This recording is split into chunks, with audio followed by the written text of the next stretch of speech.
right, hello everybody. I am Connie, and today me and Cantina 13 are going to be doing a one-shot tonight.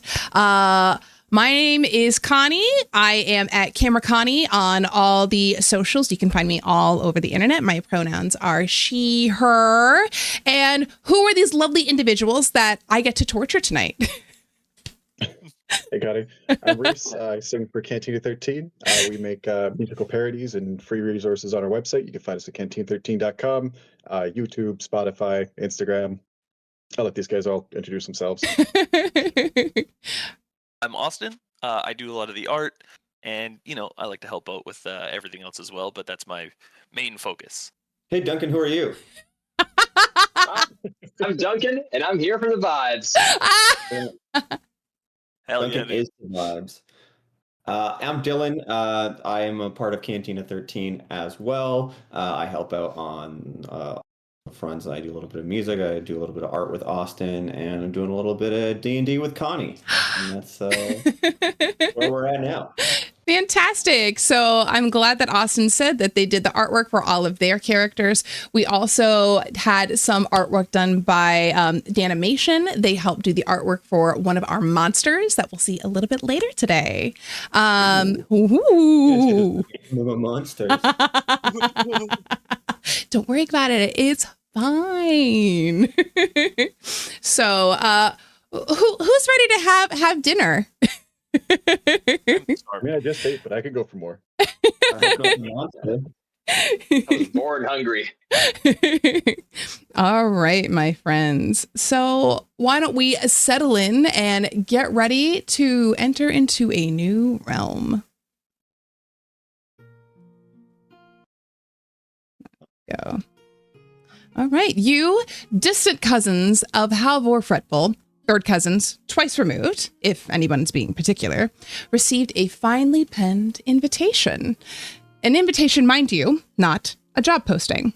You were told dinner would begin at the third bell past midday, and all of you together arrived early. Who all arrived at this dinner party? Why don't we start with Austin? Who are you playing tonight? I'm like a 6'7" turtle man. I'm a turtle. My name is Titan, and I am a self-proclaimed ninja. I love that. All right, Duncan, who are you playing this evening? That was a good voice. I haven't figured out anything yet.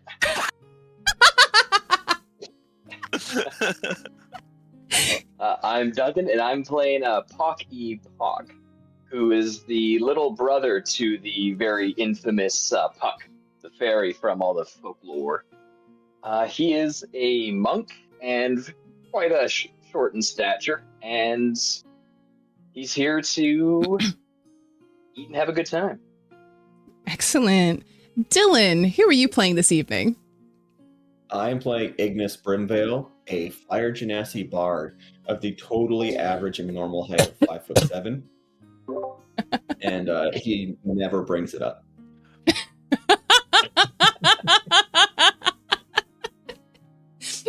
And last but not least, Reese, who are you playing this evening? I'm playing Percival Potts, a renowned street magician who made a deal with a patron, his little rat Baphomet. All right. So our band of creatures of all different shapes and sizes whose height we will never once again mention all arrive nice and early.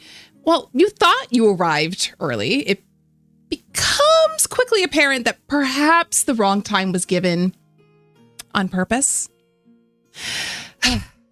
You open the front door and you expect to see other people there, other guests, but the entry hall is doing a terrible job of entertaining people. It is empty, but there's definitely something going on. Can I have a perception check from all of my party members? First roll! Okay, we got a 10, a 23. That's Good. a 10 for me. A 10, okay. Okay. 23. 20. Oh my God.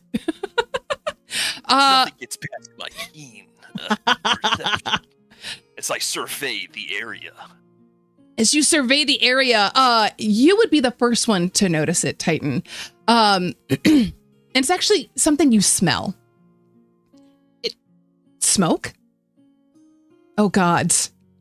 It starts billowing into the hallway, coming out of a door off to the side. And at the door of the grand kitchen of this wonderful estate, you find chaos as you slowly push it open to investigate what's happening.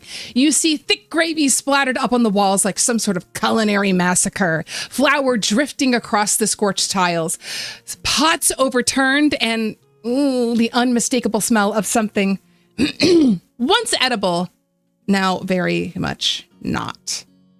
And in the center of all of this chaos is your cousin, third cousin, twice removed, Halvor.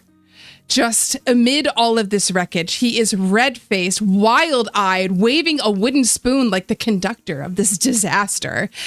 He's kind of going around, and all of a sudden, he locks eyes with you, Titan, and everyone else. The staff quit! 3 of them were killed by dinner prep, literally killed by the soup, and the rest of them just walked out because the roast tried to eat someone. And Brynhild, she'll be here by sundown. You all know who you know Brynhild. Your cousin. She's a big wig up in the courts. Shit. We don't know what I'm gonna do. I am.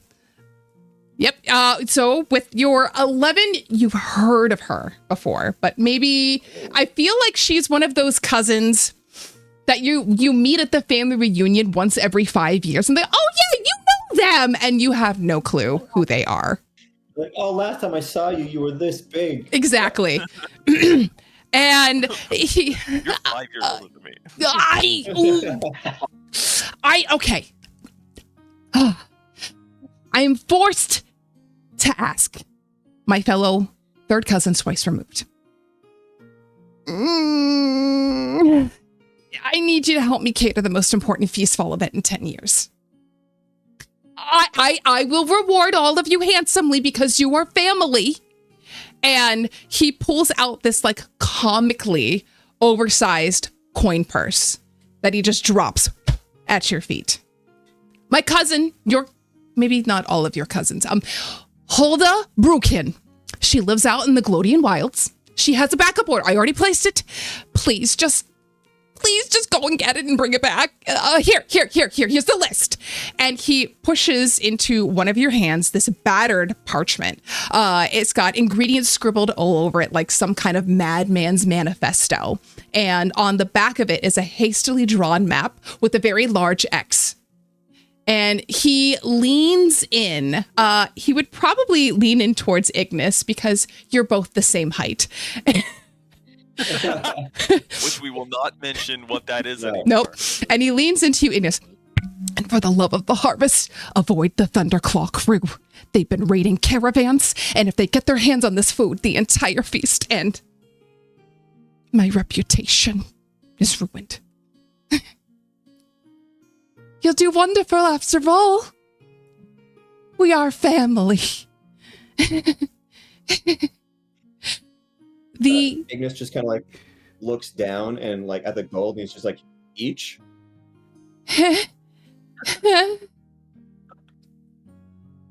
List? What? Like he wants to know if this bag of gold is for us to split or. Oh, no. Okay, this is what you need to give.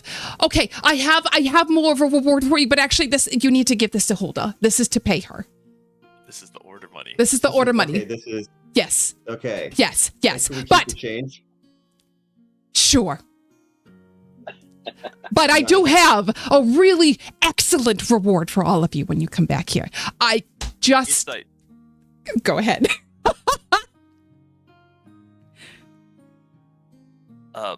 My well-trained ninja eyes examine my cousin for lies. 16. He seems pretty truthful. He feels that the reward that he has for you is worth every dollar more If not, then what the comically large-sized bag of gold that he throws at your feet. Okay, nice. Dylan has a feeling that this is not a monetary reward, but I don't know that Ignis would pick up on that. So he just like looks at it like, more than this, and excitedly grabs the list. Yeah.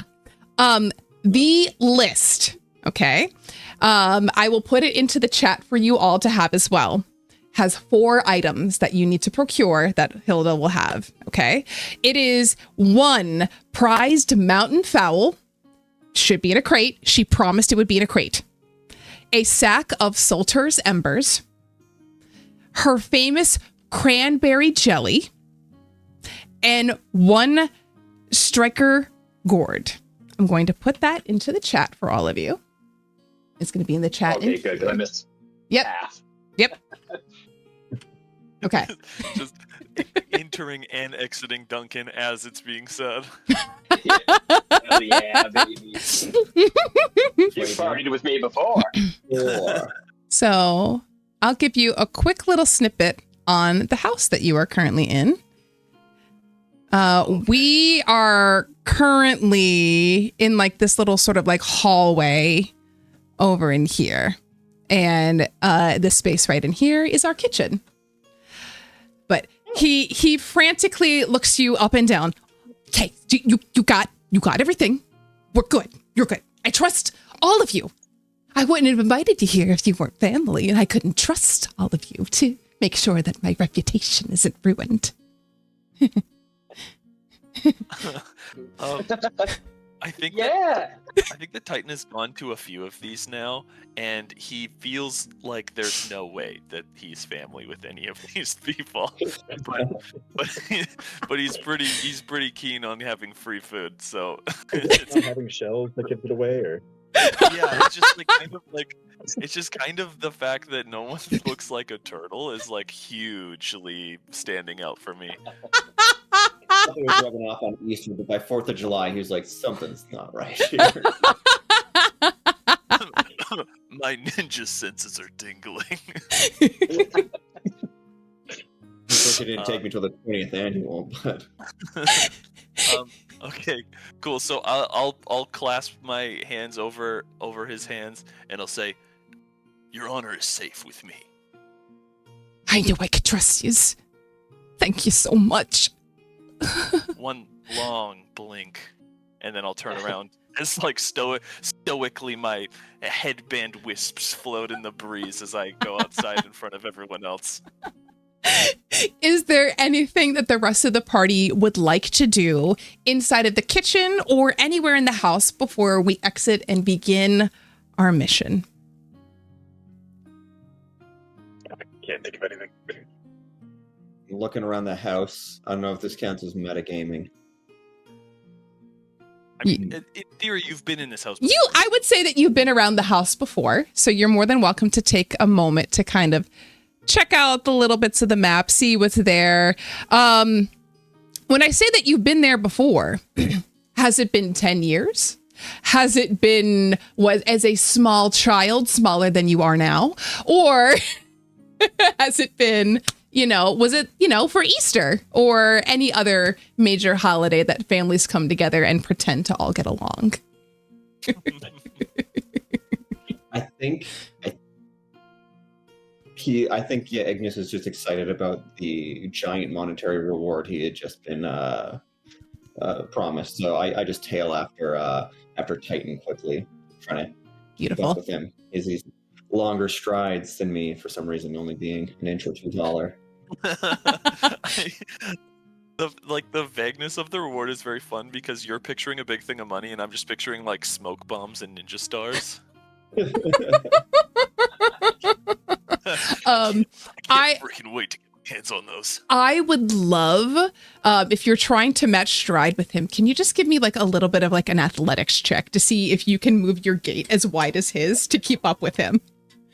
All right, my athletics. Yes. +4, so let's see. 6. You start walking, and at first, like your first like step, you're like, yes, and then he keeps going, you're like, oh god, oh God, oh God, oh God. And you see him over there like walking, like he's basically doing lunges in order to walk to have like the widest stride possible. And I mean, you're getting there. You're going to be sore though. The second one, I take wider steps. He notices right away. Yeah. After the second thud, I'm like, all right, yeah, we're doing this, I guess. Just start. As the two of you watch on, Puck and Percival, as your two companions start working out as they start leaving the house. Do Be diligent. do the two of you join them as well? Percival's just gonna walk normally. Come, little Val. Let's join them, I guess. Percival's a very I'm gonna fly up. You'll find. Excellent. Kind of ironic for a showsman. Pock's gonna fly up towards Ignis and just give him a little tap on the shoulder. Like, hey, I think you're gonna pull something in your leg there if you keep walking like that. We got a long way to go. Don't do that. I'm visibly offended. I'm like, walk like what? This is how I walk. I'll show you. 1 second. And I'm going to just be like flying through the air. I'm going to be like trying to just like walk as I'm flying through the air. Give me a performance check. I love that. Sure. I could in real life use someone to show me how to properly walk. Performance. Yep. You know, it's really hard to walk in the air at the same time. But to you, he's walking normally, and for you, Ignis, it looks like you're walking fine if he's showing you that's how you're walking. No. I am fully convinced that me and Titan are the same height. So I'm like, if Titan walks like this, I walk like this. You didn't walk like this coming in here, but you're walking like this coming out of here. It makes a man ask, you know? I might be a performer, but I don't want to be perceived as well as you're perceiving me right now. It's just like Look, I'm just asking questions. You're noticing too much. Too much. As all of you walk as normally as you choose to do, we are going to move to our first map. I'm going to drop all of you on the board. Boop. Okay. Did I get you all or did I miss one? Oh, I think I missed one of you. Yes. I'm so sorry. I left Titan out. Oh, no, Titan is there. Titan's icon was just a different color. Extra sneaky. Yep. So you're all He's a ninja. right in here. Yeah, Titan's leading the way. Oh yeah, for sure. Let me pop up right here. So Okay, sweet. off the four of you go. Not to an easy day off from adventuring life. No warm meals or soft chairs. No blissful irresponsibility. Nay, you've been saddled with the most harrowing of quests known all across the realms, being Halvor Fretful's personal Instacart shoppers. The road stretches ahead, old and familiar, crunching beneath your boots with brittle patches of leaves. The wind blows through the tree line, carrying the distant noise of crows and birds unbothered, and the warmth of the estate fades behind you, swallowed by the hush of the woods. You walk for about 10 or so minutes. You notice it's peaceful, maybe a little too peaceful. And then, soft at first, almost mistaken for the earthy smell of wet moss and turned soil, something strange begins to sort of blend in with the breeze. It curls around you as you walk. You feel it sort of settle into your nostrils. Not the mineral tang of river water, not the crisp bite of mountain air. It's something else? I'd like a perception check, please. I'd like to apologize and excuse myself. I didn't mean it.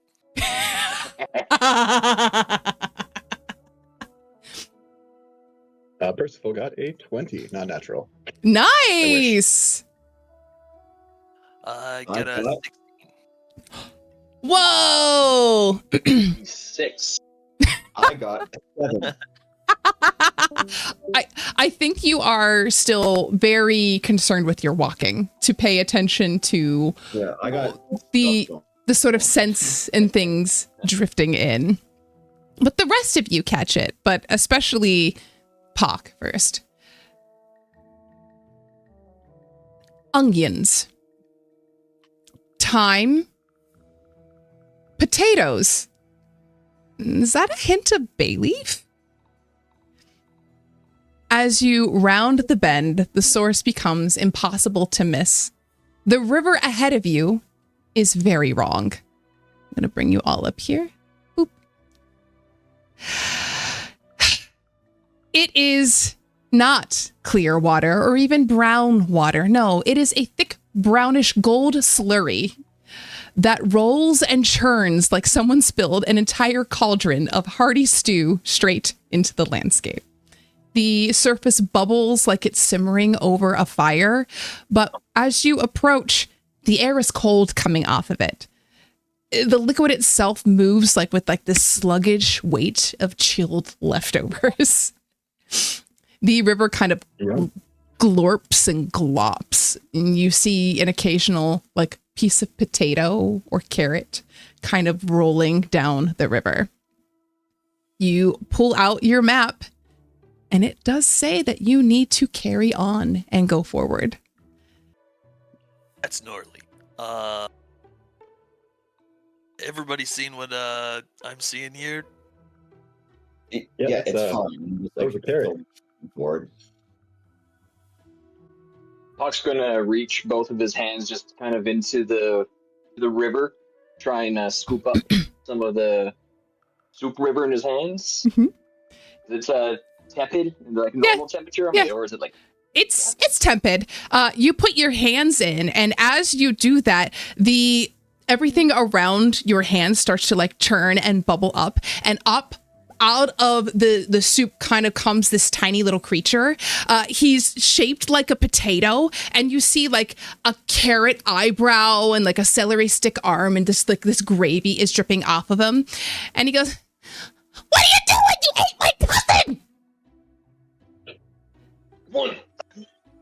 You monster!" Immediately. And then The food. What am I gonna do?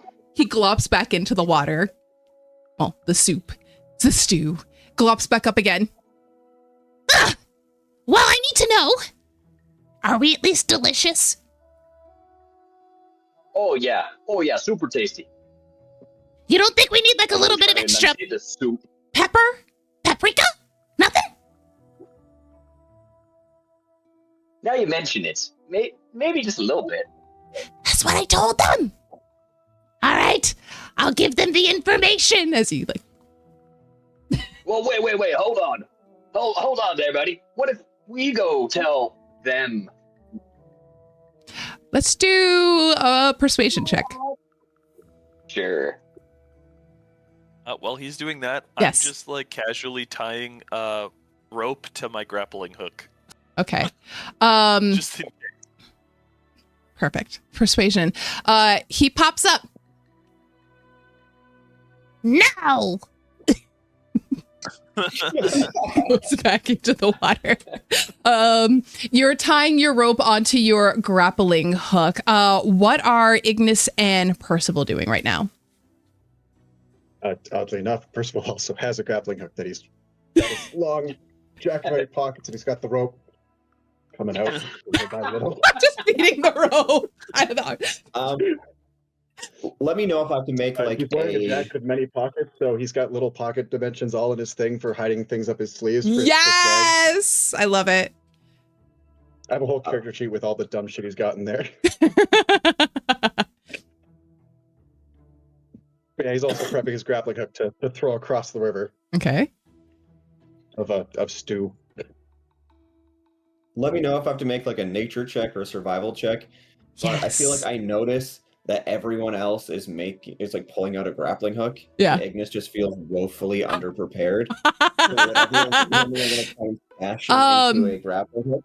I will let you do either, whichever you have the higher modifier in. I'll let you do either. Okay. I have a +2 in survival. Let's go. So. Oh, dirty 20. Hell yeah! All right, so everybody is kind of up here doing their thing. You're kind of off to the side. You're sort of off in the river. I have lost Titan again. Oh, here I am. You literally blend in with the map. Good ninja shit. I love it. Okay, so with your dirty 20, as everybody else is looking around, you're looking around trying to see like, well, I don't have a grappling hook. Like nobody brings a grappling hook to dinner. You look and you notice something. You notice a half sunken gravy boat in the water, in this, well, not really water, but in this stew.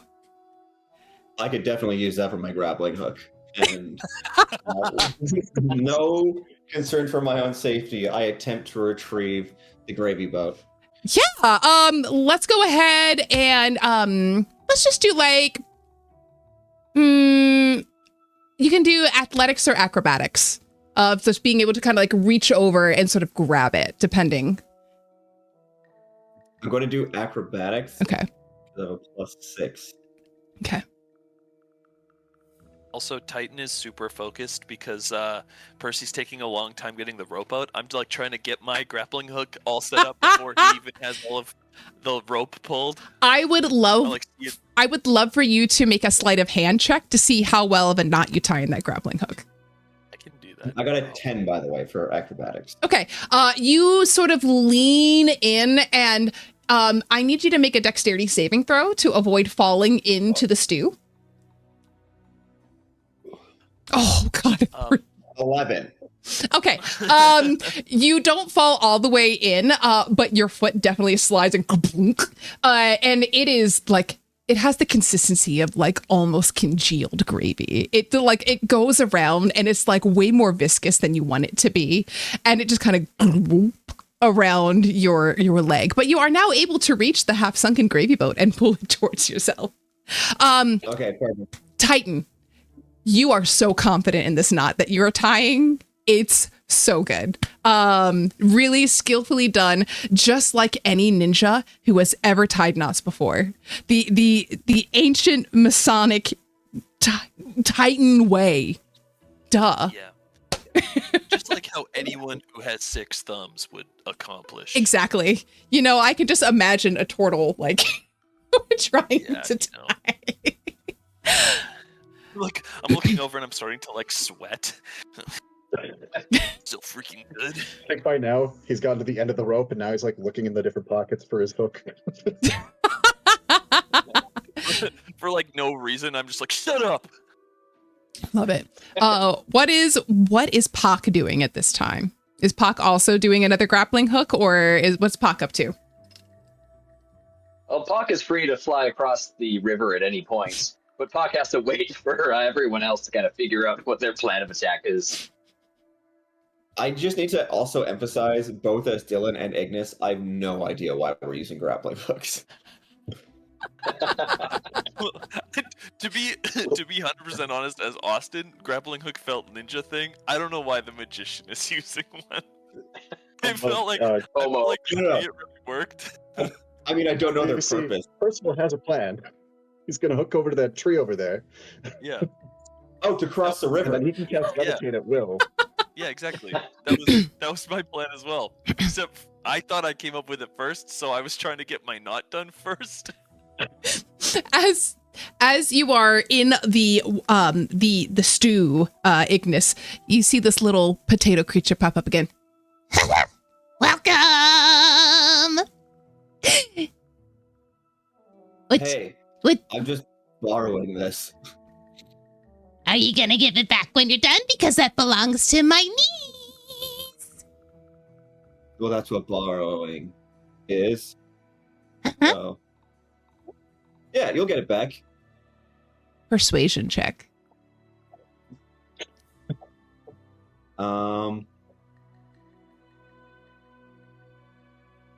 17. Okay. Don't worry about it. Yeah. I guess I could tell my niece to get out of the boat. And you see the stew that is currently like half sinking it, just like like move out in this like amorphous blob, just out of the edges, and the boat kind of raises up a little bit more. Oh. And I like shake it out just in case there's anything else in there. Shake out the boat The boat? with one hand. Oh, it's a gravy boat, right? It's a real boat. It's a real boat. I just called it a gravy boat. Gravy boat was a pun. There's a gravy boat in the water. Oh, look at the And- scale of. I Okay. didn't know it was accurate. You know what? I love this. Okay, there's a gravy I- in there if you rub it. I want you to make a strength check to see if you can shake out the boat. Like just tipping it over. Yep. Strength check. This should be really easy for someone who's 5'7". 11. You go to like tip it over and it just kind of like barely lists to the side and you're like, that'll do. It goes back in. Nothing came out. But you also didn't capsize it. So My knowledge of what was happening, this is what was from my perspective. I thought I was grabbing a gravy boat that I was going to try and intend to use to grappling across. I saw the boat on the screen. I was like, oh, I just thought it was a boat. you know, sometimes puns don't get across how I hope they will, and that's on me. Everyone else followed. This is usually my issue. Definitely not a skill I'm gonna issue. lean into this. Yeah. I'm using the wood from it. I'm just prying off planks to make my own grappling hook. I'm not actually using the boat for its intended purpose. The little creature pup that I know what I've done. just lets out this little sad noise. And then I just start grabbing planks and realizing I don't have anything else. So I just kind of turn to Percy, and I'm just like, "Be cool about this. Give me a rope." Just like under my breath, so only he can hear. Hey man, Give I you- really need this right now. My rope? Just give me some rope. I know you have rope. I have a rope. This thing is like, You have what are you talking about? how much rope? Do you have enough rope? Keep pulling. And I like grab your wrist and I start like.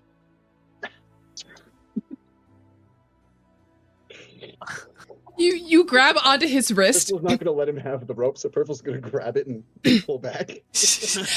We are He's now still in, like in this like tug of war of the arms going back and forth. I think this might be the reason the knot actually doesn't work, is it keeps getting taut and pulled and taut and pulled and taut and pulled over and over again. And she's like, I got this. Oh no, I don't. I got this. But it's fine. It's fine. It probably takes about, we'll say 5 minutes between taking the boards off, the two of you doing this weird arm wrestle thing, some like secret handshake the two of you are doing. Our grappling hook is tied. We've got planks of wood. We've got a boat that's now only, the back of it is only a mere 6 inches above the stew level at this point now. What would you like to do? I just realized something very fun that I would love to try to do, but that's only if my grappling hook fails because I've already invested. All right. I'm gonna go ahead. I'm gonna go ahead and climb up to this tree if I can, Okay. and I'm gonna huck my grappling hook at this tree. Okay. Let's. And then if that- Yeah. Let's start and do an athletics check. Athletics check. Mm-hmm. Yeah, I'm a very strong ninja. Oh, actually, wow. Yeah. I rolled pretty good. Actually, that's fantastic. You kind of like get up there and you little Yeah, and yeah, you yeah. I'll do throw like, it. I'll spit on my hands first. Yep. Watch And it clinks into the tree. Now, this is a very poorly tied knot as you go to pull on it. Right? I would like you to roll a D100 for me, okay? Yeah, that's If it is above 75, the knot holds. If it is below, the rope comes back. Yep. I also just realized that saying "watch this" is the least ninja thing. No, you throw it over and you're like, guys, watch this. And you pull the rope and the rope just plump, goes right into the gravy stew and you pull it back. And it's just, your hands are now covered in this like gravy stew. It's all just sticky and it smells like onions. I'll pull it back in. I'll try to wipe some off, and then I'll like kind of like depressed, like kind of sad Charlie Brown up to Igneous, and I'll be like, "You want to try to use me as a boat? I think that I could float on this actually." So Ignis, just when he saw you doing that, finally put two and two together about like what the grappling hook was for. And like I look down and one of my pant legs is already like soaked in stew. And I'm just kind of like, we're basically the same height. Like, let's just walk across. A ninja would never expose himself like that. I will curl up into my shell, and you will use me as a little boat. Use those planks over the oars. I have this. I throw the wood into the stew in hopes that it floats a little bit, and I plan on jumping across it like a Mario character. Like, okay. You know what? You know what? I see that. I draw a heavy sigh, and I'll watch him, and I'm prepared fully to just go into my shell and just doggy paddle across. Because I can't. I refuse to help him now. All right. I'm gonna be gone. I need an athletics check first to throw the wood, if you can throw it well enough to actually go across. 11.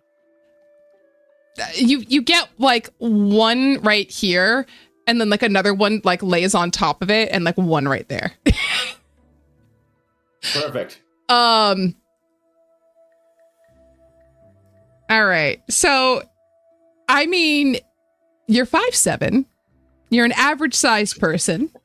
You're an average size weight. We're gonna need a really high acrobatics check for you to be able to first hop on these, not sink, and then make that big jump at the end. We're gonna put the DC at 19. All right. I have +6, so I need to get at least a 13. Okay. I got 23. No way.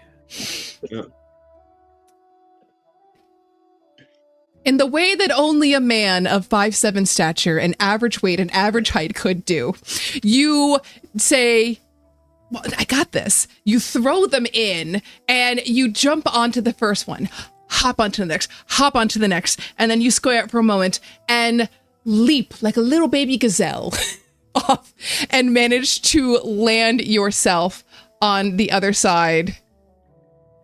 Maybe to the chagrin of Titan. Yeah, I think that unfortunately that's ninja as hell, and so I just...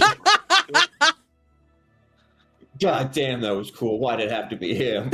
Yeah, I was like, when I knew that you were gonna fail, I was like, this guy's a loser, and I'm not gonna help him when he gets sinking into the. And then he did it, and I was like, I like take off my my eye mask for a minute. And I'm just like, ninja as hell.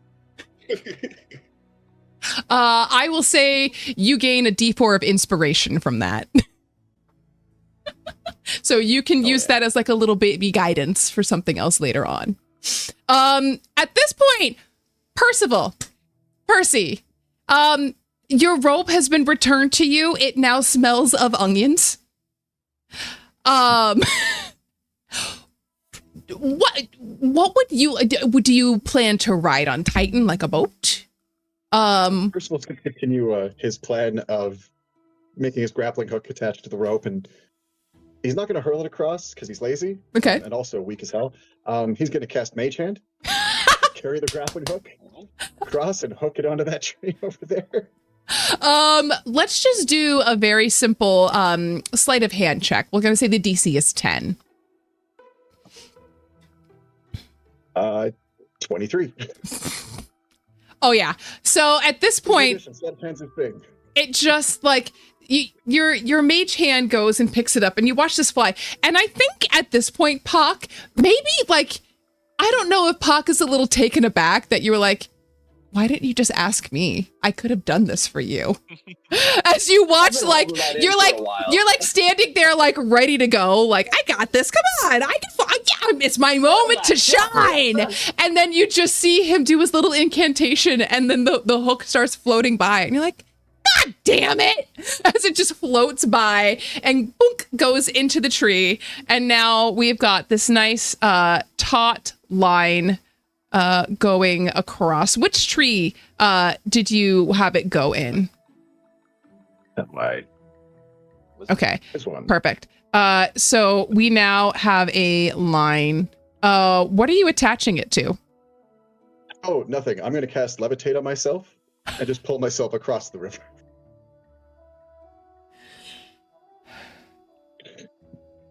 I love it so much. Why did you do the rest of them? So now You guys all seemed like you had things going on. I did my thing. I love that it's a magic trick. Mhm. I love that.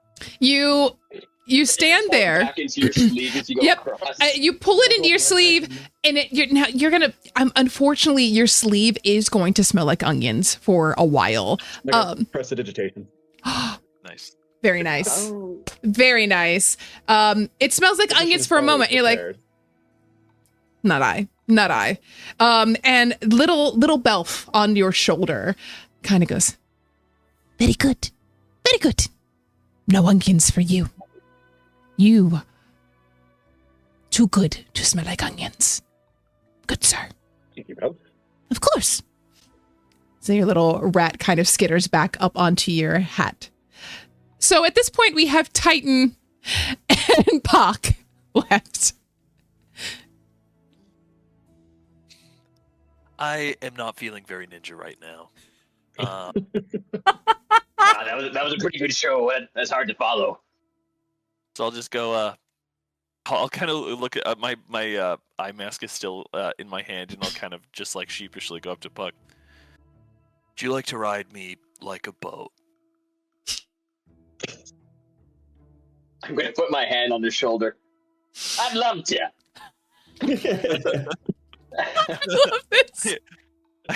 I like do like a half like smirk smile, and I put my eye mask back on, and then I get up to the water and I shove my hands or my legs and arms into my turtle shell, so it's just my head and the shell. And I just need to be cast adrift and piloted. I'm going to like kind of just fly like a bit above his shell and like get my two hands on him and just try and like just push cute. along by using my flight to move him. I love that. Like a little boat propeller, you hop on to his shell, and then you start your wings up, and you hear this little buzzing noise, and you start going, and there's like little waves of viscous stew kind of pushing aside as you pick up a little more speed than you were anticipating. I think it might have been that you were slightly miffed that it's only now because you're the last person left to help go over here. But you wave through and push him to the other side like the little speedboat that could. And you are able to cross to the other side. The little stew creature pops up. Okay, you gonna put the wood back? I turn around and is it still floating or did it start to like sink? It's starting to sink a little bit. I mean, it's right there. So, you're welcome. You left me a job! Yeah. Your cousin's trying to take the wood right now. Ah, no! And you see it it kind of try to swim over and glops itself over top. And you see the wood slowly being pulled off towards the other side. You see it trying to plop it up onto the boat, and it sticks for a moment because the stew's a little sticky, and then just slowly slides down the sides of the boat because it doesn't have nails. It doesn't have mending tools. And so you just see this little stew creature just pushing it on, looking at you why have you done this to me? Guys, we're gonna get out of here. I'll be like, yeah, just give me 1 second, and then I'll begrudgingly walk up to here, and I'll grab my grappling hook that fell off the tree. You are able to recover your grappling hook as all of you have made it through the first item in your way on this journey. I would like to have a survival check for whomever is reading the map to see if you can find the next location. I don't know who has. Do I have the map? Was it me? My hands are too little. Yeah. I'll go ahead and I'll do it. Okay. That is 21. Beautiful. You are able to deftly navigate your way through the rest of the woods, going forward You can always find his way. as all of you continue your way through. And boop. Boop. All Now this right. river's made of Kool-Aid. Nice. Oh yeah. You continue pushing through the woods for about another 5, 10, 20 minutes. I mean, who's to say at this point? You're in good company. Though maybe we're feeling a little regretful about how we left the little stew guy. Who knows? Maybe we do, maybe we don't. Oh, But God. we push our way through until you make it to this bridge. It's a little rickety, but not awful by any means. Very, very travelable. But you see this little fluttering shimmer that darts out from the reeds like bits of spun glass. The eyes are sharp and they glint with mischief. This tiny figure plants his hands on his hips and puffs out his chest. Halt and hush, you wondering many. You stand before Jarl Hops and Honey, keeper of the bridge. So far and cross you may, but only in time. Little sprite. Halt and hush. How little are we talking? Oh, I mean, smaller than you, Pock. Good. A toll must be paid. Don't make me wait for snippety snoppity ropes. Decide your fate. A slice or two, a plunge below. Pay the price, or down you go. He twirls in the air and holds up 3 fingers, glowing faintly with little magics. A sound so sweet it curls the breeze. A shiny bauble that serves no needs. Or a promise of a sugared feast. Then and only then, your path's released. Choose your toll and choose it quick, or into the creek you'll take a dip. Can we just push him off? He is flying though. Yeah, but you smack a fly out of the air. You going out of focus for that was crazy. Can I? Hold on, Can we're I- figuring this out. I don't think I would. I don't think I would let you smack a creature that looks so much like one of our companions. I'm taking it a little bit personally. They might take it a little here. I'll show you what they look like. Give me a second here. I will move them to the correct layer so you can actually see our little friend. Boop. And Oh, so it's a little friend. Zooming. little friend. Okay. There's my little friend. Yeah. Cute. I think like Hey, buddy. a swift pat on the back and like he's going down. Are you just trying to are you trying to make it look like a pat in the back that's gone too far? I don't know. I'm just deliberating on how to best get across this without adhering to his demands. You know, I want to cross the bridge, but it's like he said he had to do it a certain way, and I don't vibe with authority like that. You said one of the things you said was something shiny. A shiny bauble. Shiny bauble. I pull out my grappling hook and I'll clean it with prestidigitation so that it glimmers in the afternoon light. Ooh. One of my eyebrows raises with a question mark. A sparkle glimmer, so grand, useless, yes, just as I planned. A treasure so bright with no real roll. Perfect payment for a perfect toll. The words kind of burn a bit as it says no real roll, because the fact that you tried to use that grappling hook recently and failed so horribly with it feels like a little big of a dig. And just as he says that is when Ignis comes in to give him the pat on the back. So he's so happy he's got the grappling hook. Please, oh God, roll an unarmed strike, which would be just your roll a d20 for me with your strength proficiency added. Can I protect this little guy in some way? I don't have any ability to, I don't think. I feel bad. All right, just do it. There's nothing I can stop you. That's 17. You go to make the pat, pat, pat, and he's holding the grappling hook, and he's just like,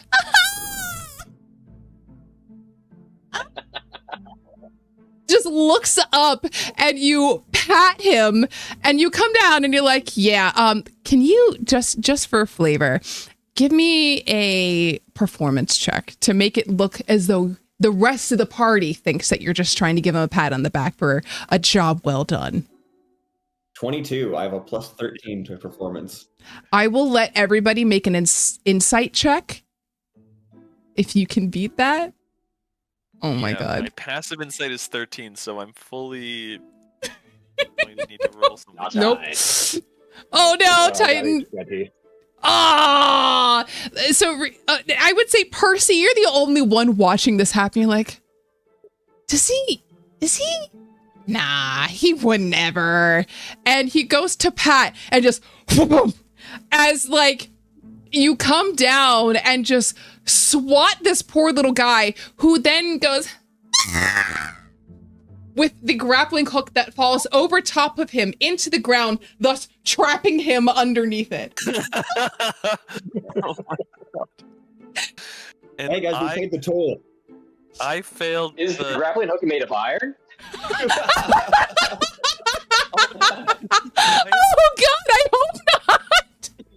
It's steel. If that's better, it'll be steel. I don't want this to burn him. Oh my God. He gets trapped underneath. I'm trapped so tight. I can't fight it with all of my pushing against I'll it. fly down and try and help my cousin. This feels like Titan as well. Like, now this makes sense. I can see a familial thing here. I think I just crossed the bridge at that point. Off we go. It's fine. You cross the bridge while our little friend is just underneath this grappling hook. You know, he's bearing no ill will. It seemed like you were just trying to give him a pat in the back. I'm gonna have you make a whoever's trying to help him out, just a straight sleight of hand check. As long as it's not a natural one, you can get him out. Sure. Sense. So you don't hurt him. Mm-hmm. Okay, it's good. We're good. Well, actually, it might be a strength check for me trying to like. Oh yeah, get underneath and give me a strength check. Yeah. I love it. Let's go. You both up. 18. Oh, there you go. You fly under and you push it out. Thank you, Muchly.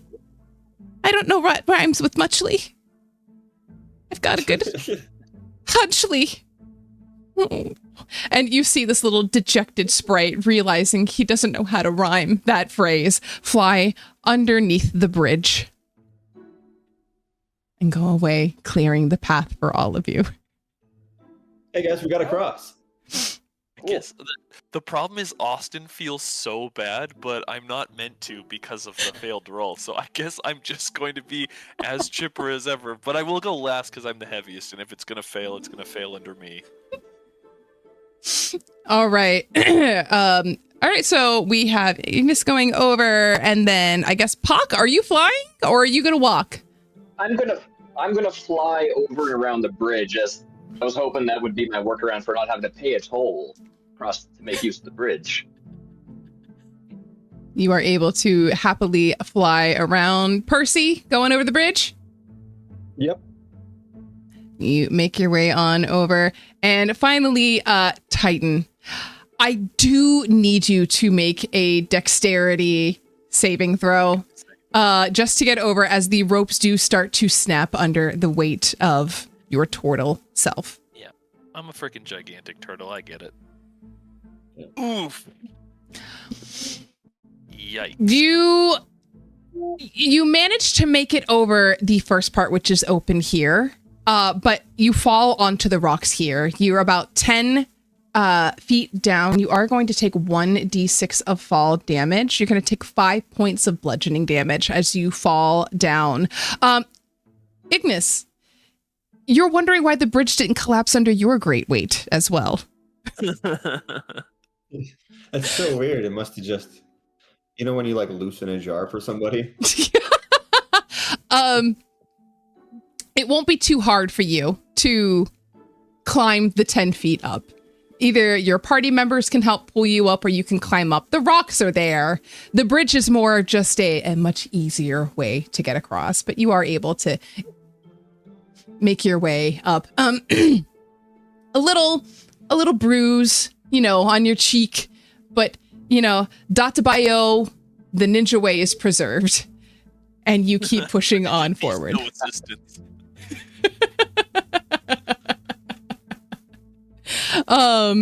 You are able to make your way up and over. Again, you guys feel like you're doing great.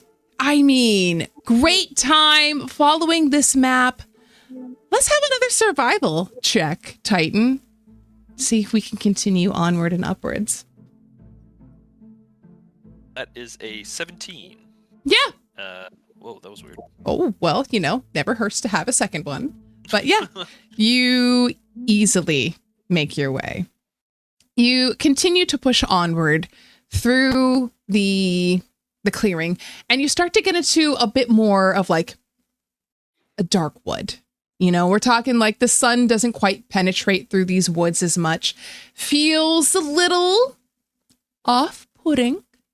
As you make your way through these woods, you start to smell that kind of like that mildewy smell from like leaves that are decaying and whatnot.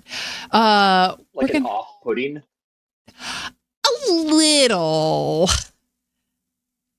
Let's move you to the next map to see where you're going, my friends. You are traversing quite nicely. I'm gonna plop y'all right here. Spooky woods. It's like I said, it's a little darker. We've got a bit of a clearing here, but it still just feels a little off. But the path does wind and open up where the trees suddenly part, revealing the small homestead perched on a rise. You see light spilling out from the house, glinting off a pair of torches that flank this sturdy wooden door. And these flames crackle with an almost welcoming warmth, because it's clear something is very wrong here. Scattered around the front of the house are these jack-o'-lanterns made of pumpkins, but there are also ones made of turnips that are carved with like these toothy, jagged smiles. I'm gonna throw this handout here so you can see the hollow eyes of these root vegetables flicker with this like almost unnatural orange glow. And the shadow's warping on the ground a little bit. The vines coil around these like leashes. They're taut and quivering as if they're restraining something. And that smell of mildew that we had before, it's a little more intense. Can I have a perception check from everybody to see what's going on with these woods, with this house, with this place? Looks great to me. 13. Good house. Good bones. 14. 14, okay. First of all, I got a 9. 9. Uh-oh. Oh no. Oh no. Well, a 13 is just enough to be able to see it. Let me go here. And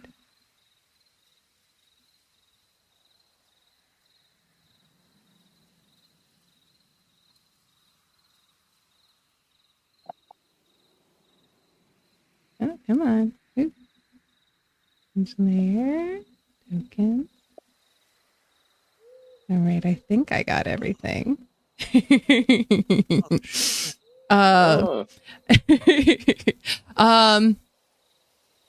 Around the cottage, half hidden among the tall foliage, you spot them.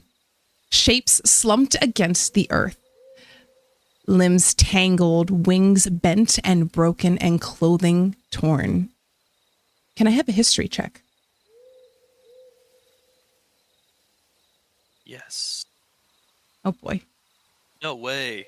Okay, Titan. Ooh. Hey, Titan to the rescue. With a +0. You know, sometimes you just get it. The dice just wanted it. All right. You for sure know, and you can share the information with the rest of the party. These are the bodies of several TCC raiders. Their bodies and faces are twisted in terror as their forms are wrapped in vines that seem to pulse around them with this like the same faint glow of the lanterns. And I will zoom in on one of these so you can see. They've got like vines coming out of their chest and sort of wrapped around all of them. And in case you weren't sure that they were dead, we have convenient X's for eyes. I observed that. That's a sure sign of Definitely dead. solve it. They're sleeping. Each corpse's chest is just sunken inward with these vines coming out. Jeez. And if I recall correctly, these guys were who we were told to watch out for Yes. on the road. These guys are adversaries, so I think Titan might be like, good news. A lot of our enemies were killed here, so Yeah, there's a certain sense of relief that goes over all of us. yeah. Well, I mean, whoa, we're okay, we're there. Okay, I was like,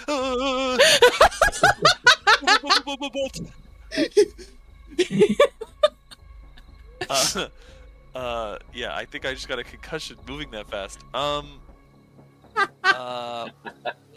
Okay, cool. So,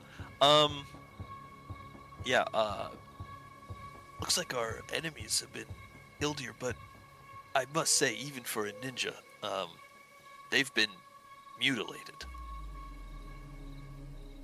I think maybe we should be stealthy as we approach.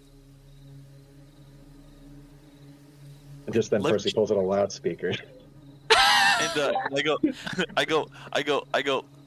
just follow my lead. And I'm gonna desperately try to stealth with my pride on the line. I feel like Percy and Ignis have this old belief that the word stealth that comes from the ancient Dwarven word for cowardice, and we have no intent on. Reese, how do you feel about charging? Percival doesn't want to charge in. He's dumb, but he's not stupid. Bot's gonna double down. No, I think this is the perfect time. See, we're not supposed to run into these guys on the road, but we're running into them in the house. So by like Fey rules, we got the one up here. The math checks out. Hey, Daddy said it's fine. Titan just goes, okay, I guess we're going to go in and let them know we're going in. Yeah, buddy. Okay. Okay, here we go. And I guess I'll just, I don't know, walk up and knock. You walk up Hammer. to the door, and I will say, as you walk past, I'm going to drag one onto the map so you can see it. These are the the turnip faces. Horror version of the annoying orange. The faces carved into them are pulsing with the same energy and glow that the bodies of these Aarakocras are. Can I have an insight check?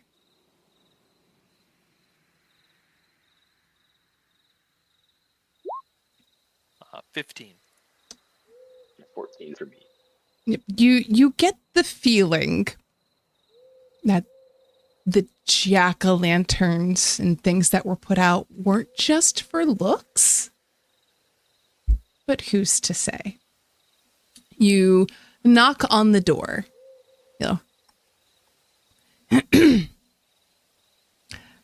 Are you doing just a soft knock, gentle knock, like? I think I'm just gonna say, we're here for the order. Yeah, we're ready to pick up. Do we go around back, or what do we gotta do? We're here. Beautiful. Regular voice or shouting, whispering? I think I'm just, yeah. I've been emboldened by my cousins to completely yell to the house. With the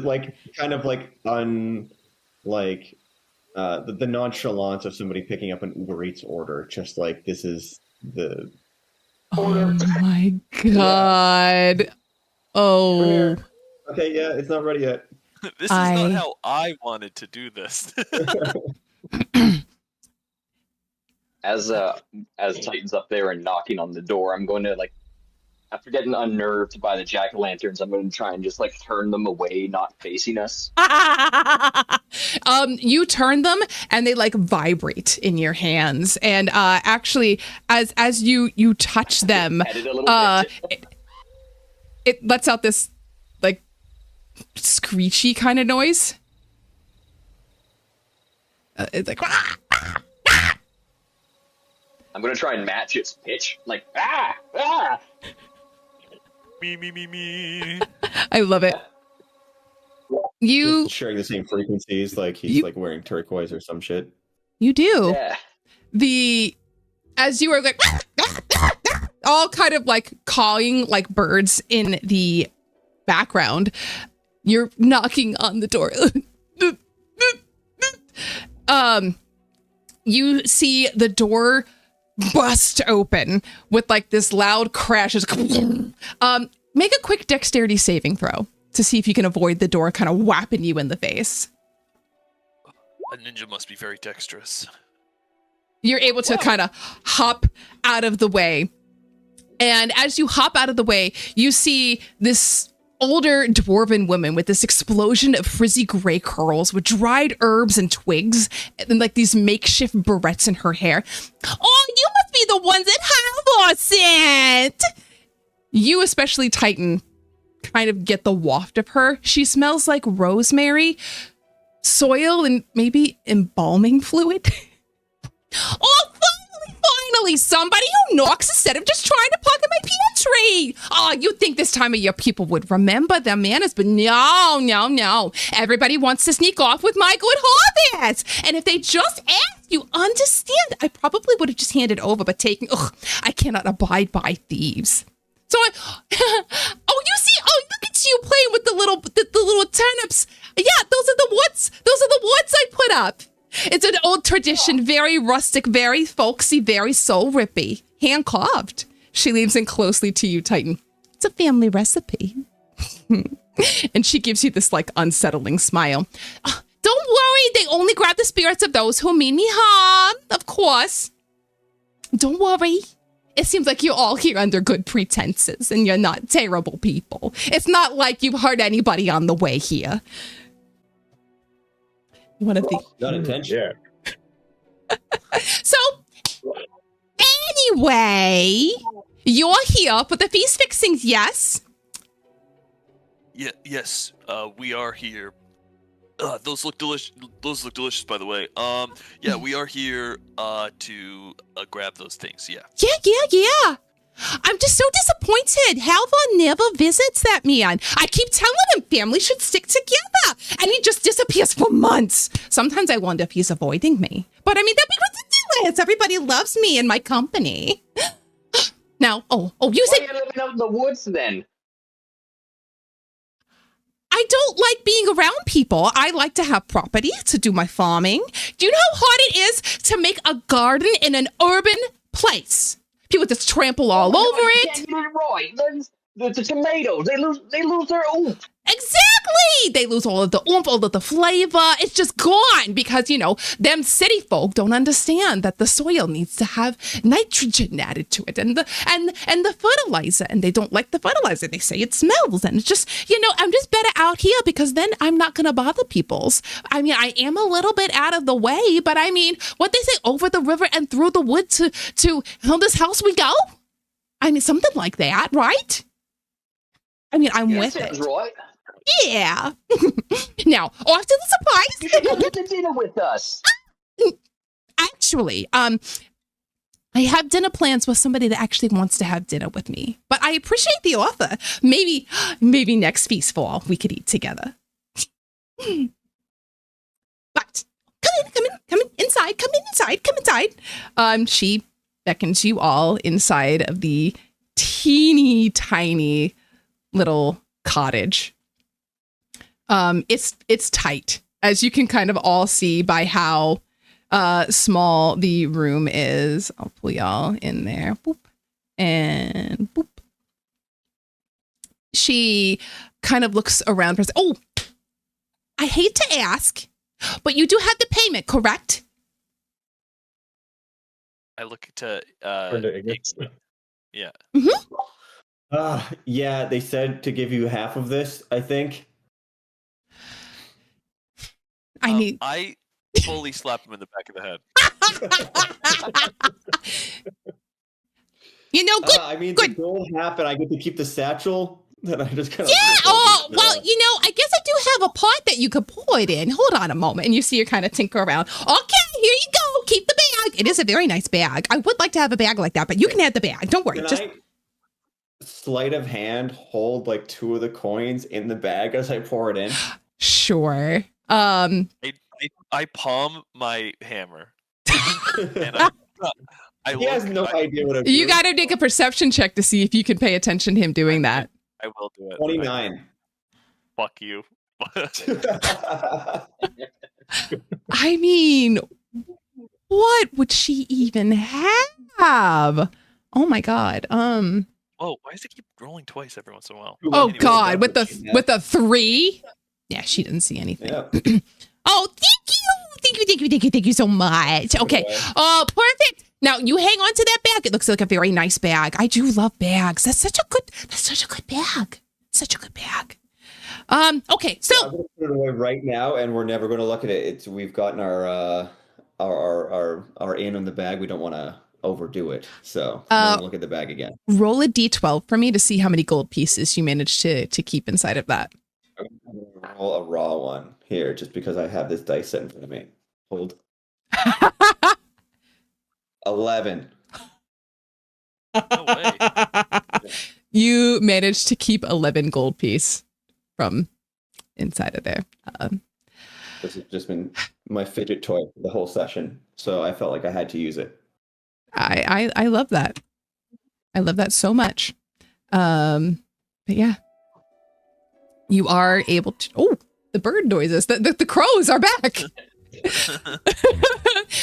Okay, so first things first. It is going to be outside. It's around back. The prize mountain fowl. Okay, so I'm just going to let you know.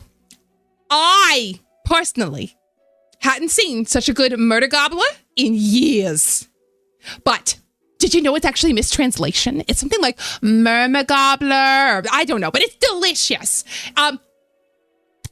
Delicious. And as you are like, as she points outside, you hear this like noise coming from the box. I would just recommend keeping it inside of the box until it's time to be processed for cooking. Next thing. Suitor's embers. And she hands you this burlap sack that steams, but it feels like pleasantly warm.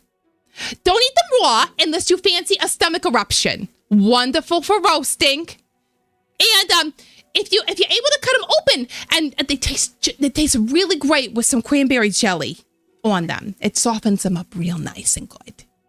Speaking of which, I have some for you with cranberry jelly. As she like whaps it down in front of you. Took me ages to get the seasoning right. Normally gelatinous cubes dissolve cranberries instead of settling them in. Temperamental things. But this cube, I convinced this one to behave. Isn't she lovely? Just don't open the jar until you're ready. Oh, and the last thing, you, as she points to you, Pock. You were already handling the last item. The turnips. Oh, these ones are fresh, very farm to table. These are more polite than the other ones I'd made before. The others, they have terrible mouths on them. Just horrid language. But, so you need to keep those on the leash, the little vine, when you handle them, because, well, they try to wander back home. See, they don't quite realize that they're turnips now. They still think they've got hands and opinions. Now, finally, I can't just give you these ingredients with nothing to do with them, right? You got to give the recipes to the chef. So just hold on one moment. And you see her kind of like scuttle backwards around like the corner into another room. And you hear like all of these rustling noises, like she's like digging for something. And it takes her a moment. And she walks back out and she brings this thick leather tome. And she like it down onto the table. Can I have a history check from all of you as she throws this tome down onto the table? Okay, 14. 14. First of all, got a 6. 12. 12. All right. I'd say the 14 is just enough. This thing is radiating bad juju. And you look at it for a moment and you've heard about this before. You've heard about this book. It's definitely the Necronomicon. Necronomicon. I have that book. And she lays it down on the table. And she looks at you. I think you might have a little bit of a look of like concern in your eyes, Pac. Oh, don't worry, dear. It's not cursed. Well, not all of it. You see, I ran out of parchment and realized that this old book that somebody traded me ages ago had some blank pages left. So I used that, waste not, want not. Just ignore the screaming when you flip page 7. The poor thing's very dramatic. This book been giving you any trouble, lady? Is everything going good since you've been using this book? I have been plagued by horrible dreams and nightmares for about the past 6 months. Okay. Yeah, I had these these horrible visions of eldritch creatures coming after me, trying to resurrect my body from the grave, pulling me apart bits to pieces. But, sometimes you just gotta have vivid dreams, right? I thought it was the herbs or other things. I also thought it might have been the guilt from making the turnip people into turnips. I thought that might have been my retribution for that. Because sometimes, farming can be a little bit, unethical at times. But just page 7 kind of screams a little bit. And sometimes the book does watch you. I've seen it have eyes a couple of times. Yeah. But only sometimes. You can't put a price on a good book, though. No, you really can't. And especially when it's just, it's given to you and it's got blank pages, and parchment's so expensive these days. I mean, and I don't get out very often, though I did just get paid very nicely from all of you. So maybe I could buy my own books again. It's an idea. Yeah. Just with context clues, because I don't know any of this. I'm becoming very concerned about reading in the future. Scrolls only for that ninja. Yeah, exactly. All right. So, you know what? I'm going to say I would probably, and she points to you, Percy, I would trust you most to have that. You look like you're the most magically capable out of the group. And I really like your little familiar over there, the little rat. It's very cute. Oh, he's not my familiar. He's actually my patron. And the little rat on your shoulder kind of like stands up and puts its arms on its chest, like on its side. That is right. Bow tie sticking out. Yep, just it straightens up the bow tie a little bit and just makes like little rat noises towards you because, oh, it's so cute. I had delusions once that I had a patron that spoke to me on my shoulder. I can make you an herb for that. All right. Okay. I was going to say something rude, but you thought better of it.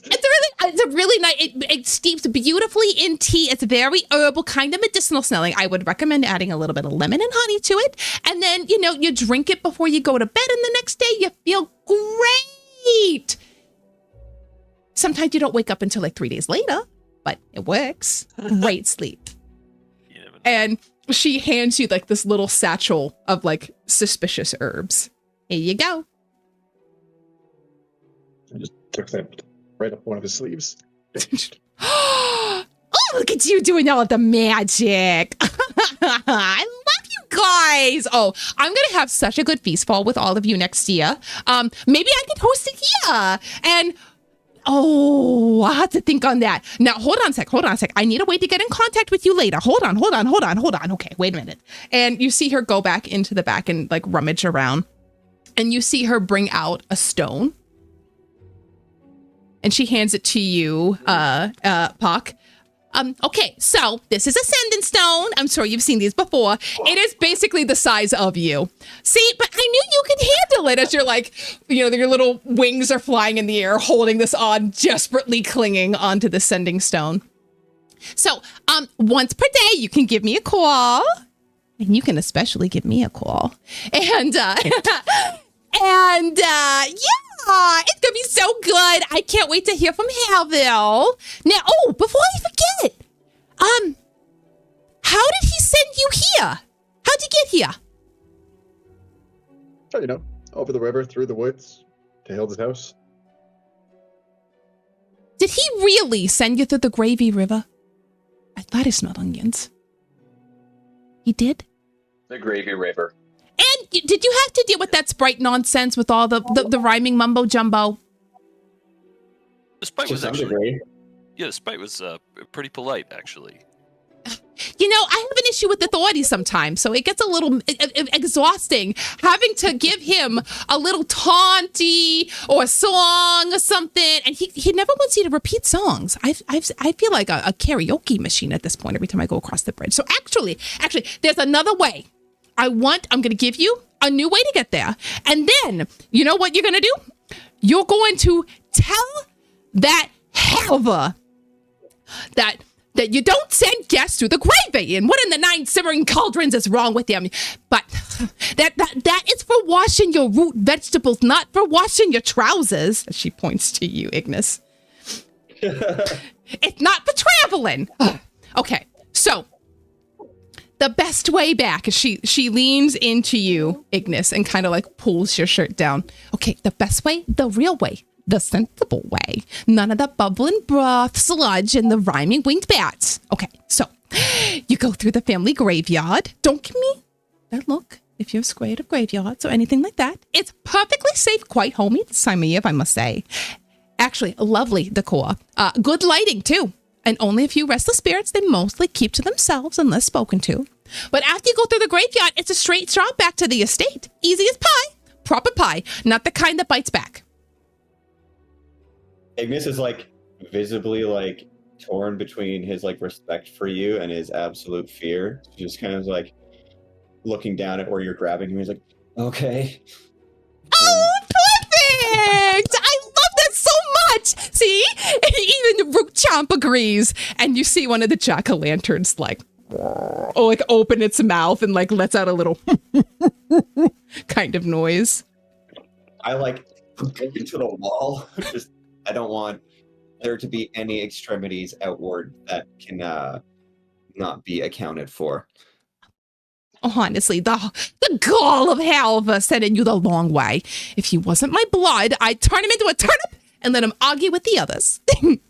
Oh, speaking of which, give me a moment. And she goes outside and you see her pull out of her pockets like a little pair of like shears. And she goes and clips each of the turnips. And as she clips them, they each let out this like scream. Is it pain? Are they talking? We don't know.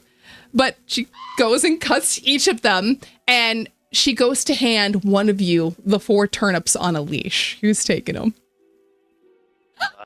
I guess I will have to take them, probably. Okay, just remember, they do try to escape sometimes, so just be very careful. Again, she leans in close. They don't know that their souls are now turnips. They still think they've got opinions. Now, they only speak in their native language. These ones are all Aarakocras. The other ones I have, the commoners, the nice people, they speak, whatever. So these ones are only going to call at you for the most part, which I think is much more, acceptable. Unless you speak Aarakocra, then they could be cussing you out. I don't know. I don't speak Aarakocran. This is all quite a lot for me as well. So I'll like just like kind of like clench my fist across the turnips and I'll just be like, I won't let you down. I love the determination. All right, so that leaves you and you. And I don't know if you got the sending stone already, little guy. So some of you have to take the box that has the murder goblet in it. I promise you, the 2 of you can carry together. It does have a sign on the box. It says 2 people are needed to lift it safely. Don't hurt your backs. Oh, I've got this. And Percival waggles his fingers and casts levitate on the box. I knew I could trust you with my cookbook. Well, be off with you. You got to get back in time to have this harbor feast. Hey, lady, I got a question here for you real quick, though. Oh, of course. What do you want to know? Have you ever, I'm just kind of curious, you ever take that cookbook of yours and go walking through the graveyard? I have had a couple of dreams tell me to do that, but I haven't acted upon it yet. Right. Puck's just gonna kind of like just rub his face and be like, oh. Oh, don't worry. You got this. It's going to be fine. Like I said, the graveyard, just don't talk to any wandering spirits. Just leave them be. You do you. Is that what they say? They say you do you, I do me. And you should be perfectly fine. I try to get through the kitchen, but Yeah. my shell like bumps the just moves the table like several feet across. As I'm like trying to maneuver with these turnips. They do pull against it, and they like start kind of bouncing a little bit along the ground. My egg boys. Oh, I didn't think about the fact that I should have made my house more ATA acceptable, for turtles specifically. There's not turtle accessible. I'm going to have to do some renovations for when you come over for Feastfall next year. And it'll be ready. The house will be turtle accessible. We won't have to worry about knocking the things, but my stuff's pretty old anyway, so don't worry about it. Okay, thank you, ma'am. Let's get out of here. All right. Have a happy Feastfall, all of you. Tell Hammer I said hi. Bye-bye. Bye-bye. And she waves all of you off. As we're walking out, like we kind of like, Hawk like kind of like flutters out, and the Titan is kind of being dragged away by these little turnips on a leash. I just kind of grab Percy's arm when we're a little bit out of earshot of everybody, and I'm obviously completely horrified by the entire scenario that just happened. And I'm just like, you would tell me if my soul was a turnip, right? And I have no idea if I'm man or turnip at this point with everything I've just seen.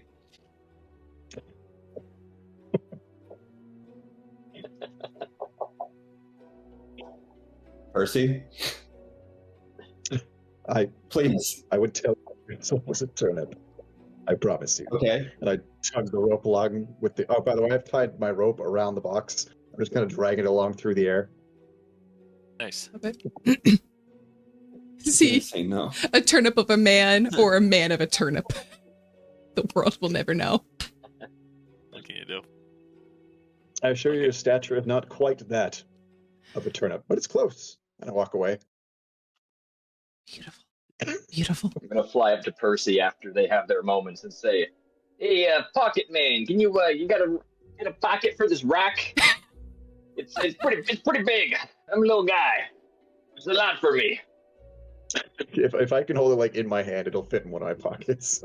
You put it in and you look at it and it says IROC, and you put it in your pocket and you're good to go. Nice. Like the Camaro or like the positive affirmation? Or like the iPhone. It's like the iPhone. Oh, okay. Yeah, I rock. But you look at that and you're just like, I rock. You feel truly inspired by this IROC. Enough to get an inspiration die? Probably not for that, unfortunately. You greedy little gobbler. You would really... It's not on me.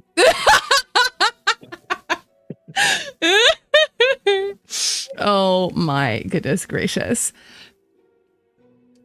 Is there anything the rest of you would like to do in this horrifying little hut, or do you want to get out of there as fast as possible? Yeah, Yeah, I would so run if I felt like that I wouldn't be chased. But I feel like if I run, I would be chased. I love it. I just walk. I walk very stoically, very ninja-like, Mhm.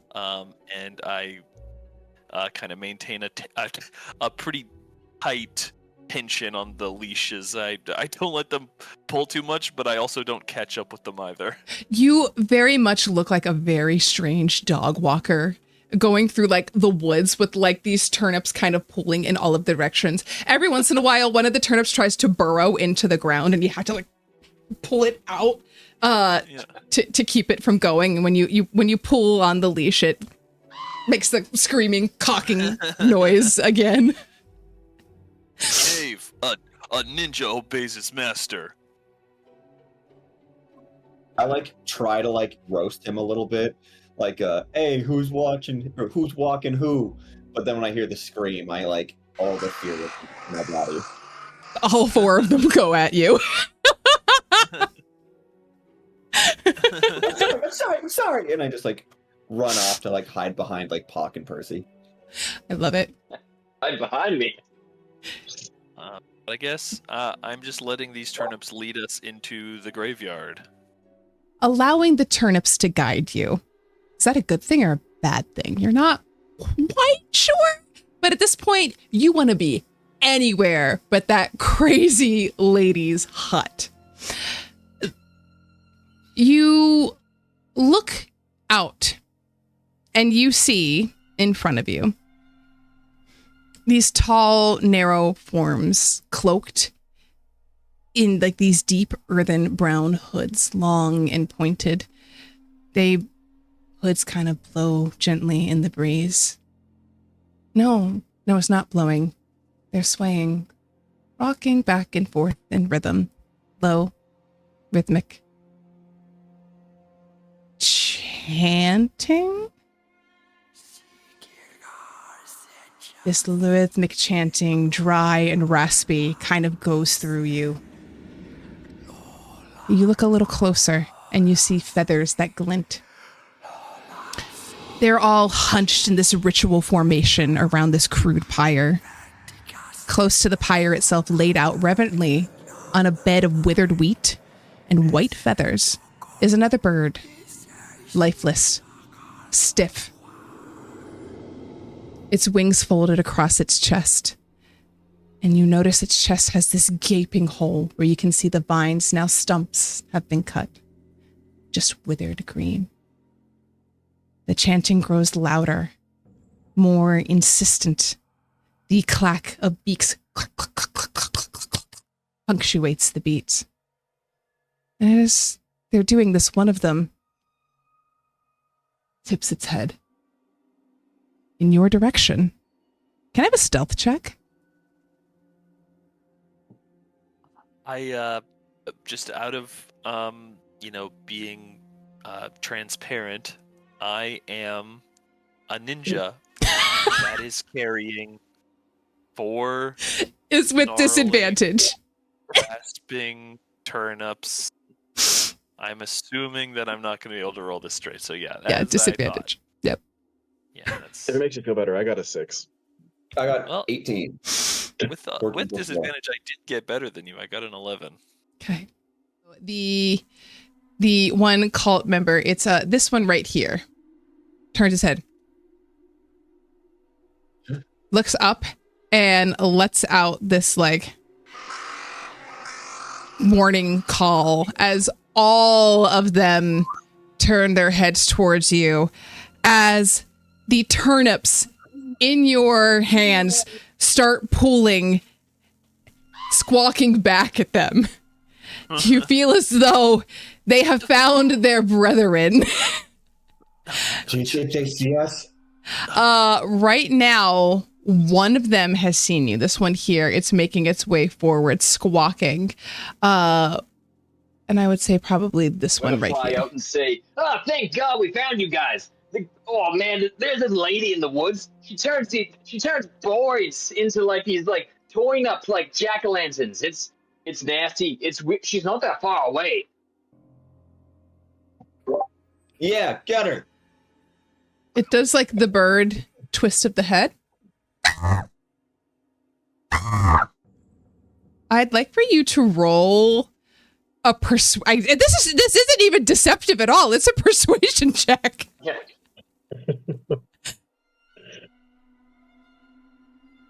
That is a 16. All right, let's have it. We're gonna have it roll an insight check here. So let me see here. Insight is wisdom. 13. Saw that, Dylan.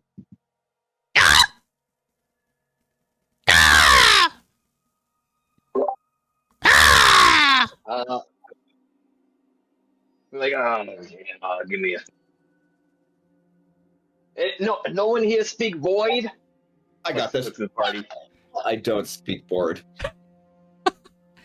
They start coming closer as the turnips start screeching back at them, bouncing. Can I cast Armor of Agathis on myself? Yes, you may. The birds kind of turn and look, and the one points at the gourds. Do you think it's my Yeah, she did it. I don't know how to speak common either.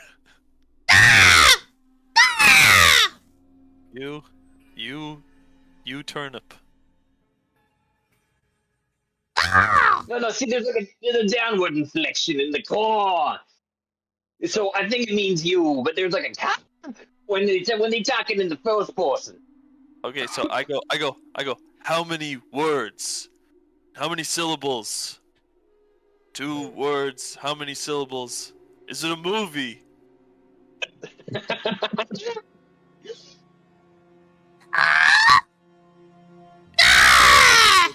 Not a movie. Okay, not a movie. Not a movie. I put my hand on Percy's shoulder. Not a movie. What's a movie? The feathery hand points at the beets again, at the turnips. What's a movie?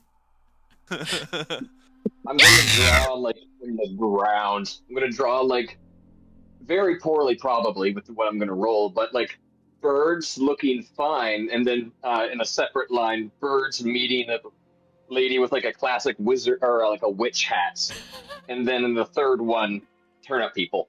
Okay. Little feathers on the ground. Make a. Making a comic book. You can either do a performance or a sleight of hand, I'll go sleight of hand for. because it's how I have proficient you are with your hands. Okay. Can we offer the help action, clear leaves out of the way, debris, so it's just a nice passage? Sure. I'll give you the 17 instead of the 16. I got something cooking here. The bird comes forward tentatively and looks down.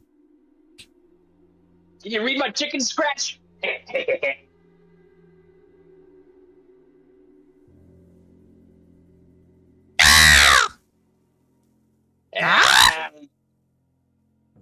I don't think she's understanding. It looks off in the direction that you came from and points.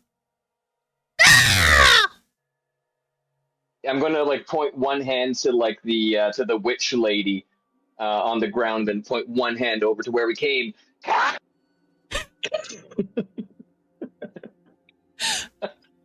I would like you to roll a persuasion check with advantage. Okay. 14. 14. Points okay. And then it points to the leashed up turnips. Yes. And they all kind of screech back together. The 4 of them bouncing up and down. And then it points back to the woods. Ah!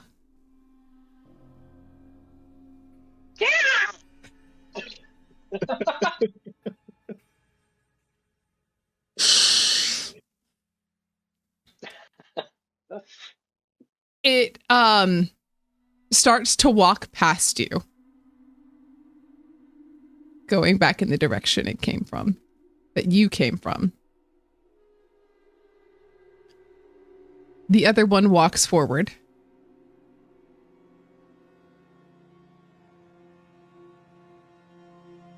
And it like walks right up to you, and it leans into your ear. I guess you're you're flying or doing whatever. I hope you did not just lie to my friend.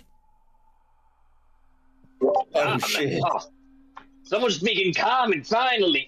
Fuck. So there's this witch over here, eh? And she's like, yeah, no, she made real work of your boys. I see you have them.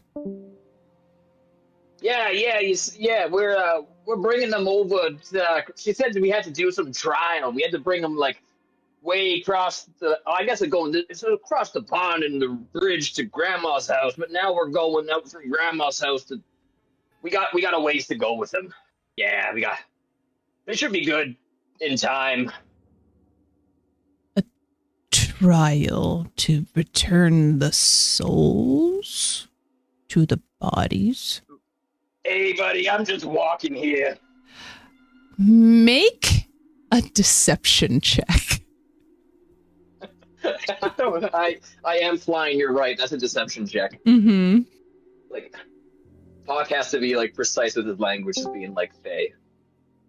Yeah, make All it. sorts of trouble comes with misused words. Deception then 15. All right, let's see if they see through what you're saying.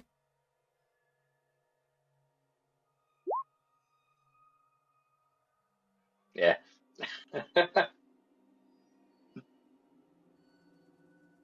We can take it from here. It's going to be a ways to walk, but I mean, you're happy to walk or fly with us, but we have to leave. We have to get through this graveyard here. Like looks up for a second, looks back.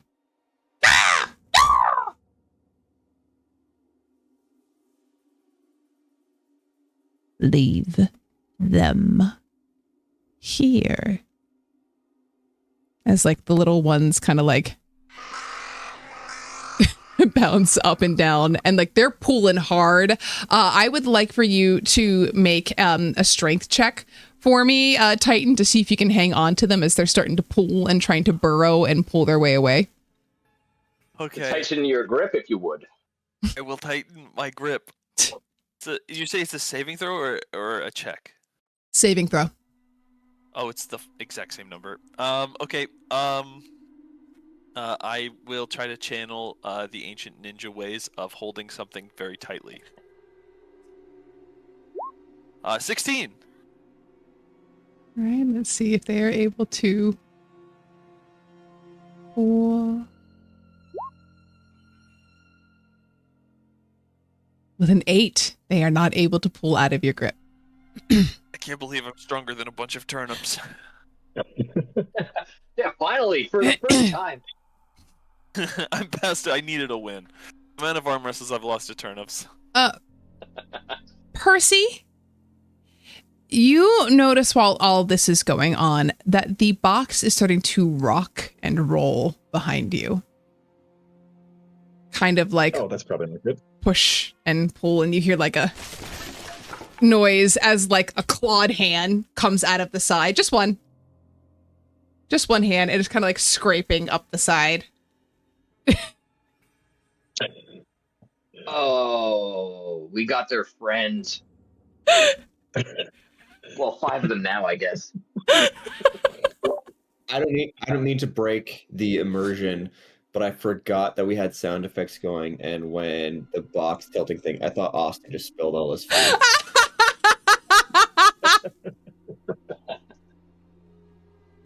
The immersion is emerging. It's just one hand. It's not a lot. It's literally just the hand. If you're I would like for you to make, I guess, a perception check or an investigation check if you're curious about the type of hand coming out of the box. I'm a little curious and perceptive. 17. Anyone else going to make it? 6. I'm not rolling hot. I'm just gonna assume. You're saving the rolls for when they matter. That's all, Percy. I think that I'm probably pretty distracted with my turnips, but I will take a look. Okay, I got a 17 for perception. perfect. Yeah, you know what that makes. Why does it keep double rolling? This is crazy. It's all right. So the hand, it's not an Aarakocra hand. Can I have a history check from my 17s?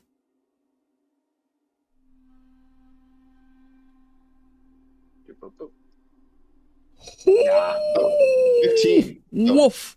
Sorry, Puck. You've heard of murder gobblers before. And you realize as the hand kind of comes out, there's one claw in the middle that's extra long from the other ones. Raptor? Velociraptor? It's a descendant of a velociraptor, these weird creatures you've heard about. As just the one hand just claws at the side of the box. And then slithers its way back in. I guess I didn't see any of this, so I have no need to be as scared as I am. At this point, I feel like Ignis went into this so confidently, and then when he was faced with like real danger, he immediately just like got terrified. but I think it's like pushed him past his threshold that he's just like kind of over it now. So he's like, ugh. And as my free action, I cast Flame Blade, so I'm now wielding like my full like flame sword, just awaiting whatever is about to happen. The bird looks at you, the Aarakocra, as you brandish a weapon, and he goes, "How dare Right you!" away. No, it's dark. It's pretty dark out here. We can't see. We ain't got dark vision. Deception check. I don't have dark vision. Oh, you don't. All right. No, not these humans don't. All right. Persuasion.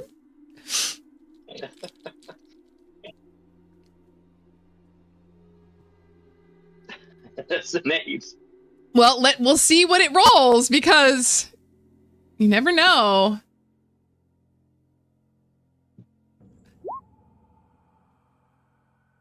Oh my god, it rolled an 8.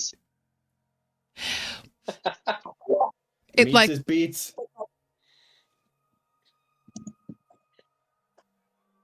Guys, you were setting the DC. well, No, it's no.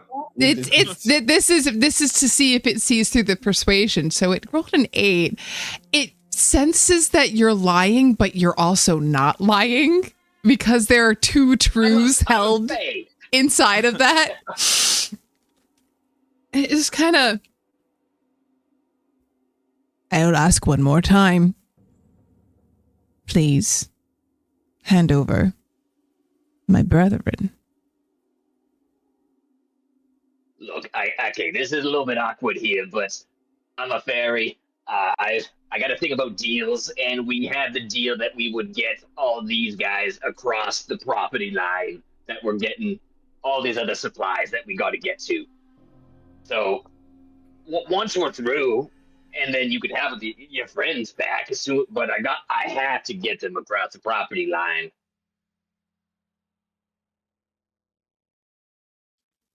Deception check, because you said that they can have them back. Personally, yeah, I'll roll deception, because I figure you're probably not getting them back. But I'm bringing them to the house, and after that. That's a 16. I'm doing pretty good with these no proficiencies. I should be less proficient more often. Looks at you. Swear it. I'm like, all right. I just spit in my hands and just put it forward to the guy. All right. You see the bird.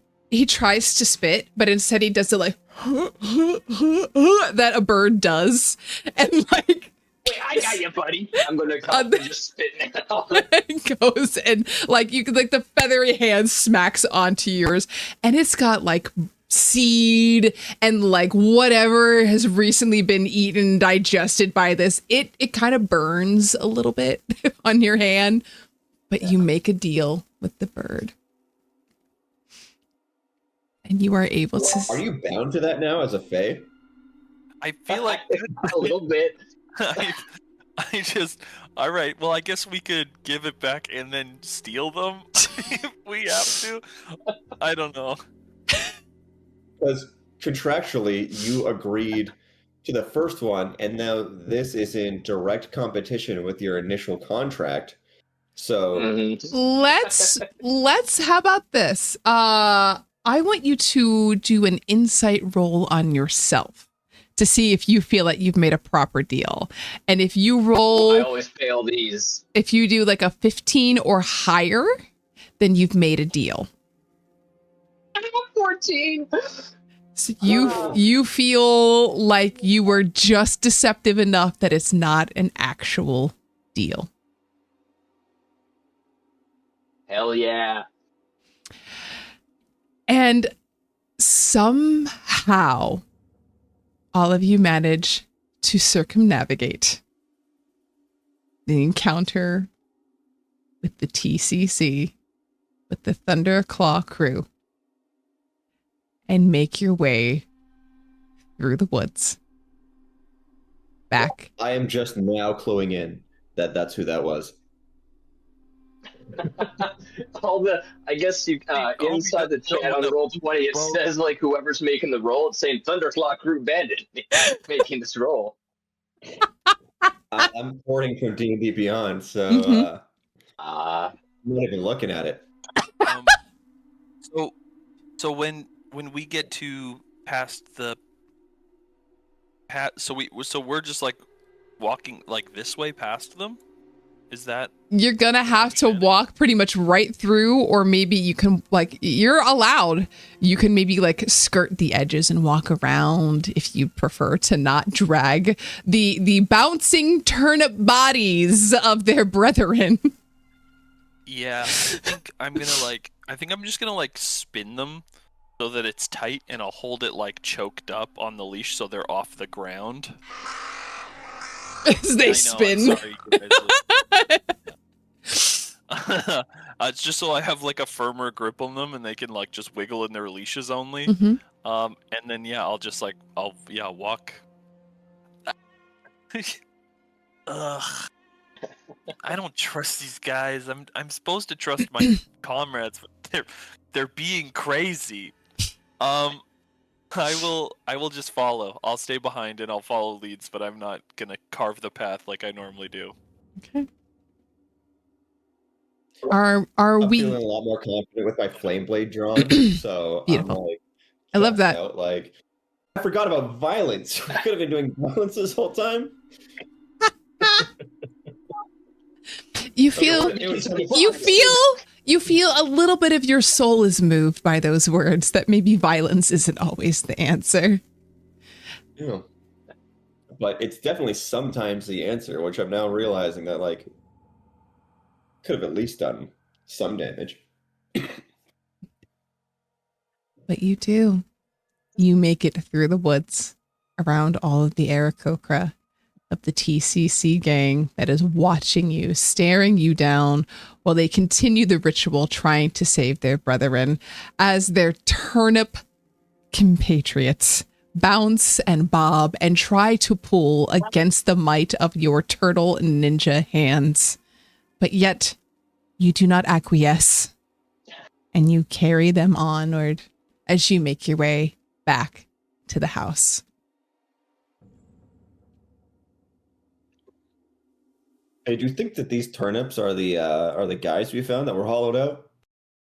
Oh yeah. No, absolutely. That is. I want to give you without. There's no question. Those and they still feel right. So like they still like they understand what's happening. They know they're never going to see their. I'm sorry, you're not going to see your friends again. So they all bounce. Rotate against you. And you guys are also just realizing this right now, right? And you didn't realize it back before the woods. I will roll a deception check and say, "Yeah, man." This Feywild's 101. Yeah, I got a 22. Yeah, Oh, Okay. totally. yeah, totally. I legitimately, as me, I just realized now that that's who this was. I was like, oh man, these guys died. That's crazy. I wonder what that has to do with the turnips. And then I figured it out. I think I was ready to get on this story, guys. There's danger in the woods. Oh my God. I love how little you can comprehend after being told something.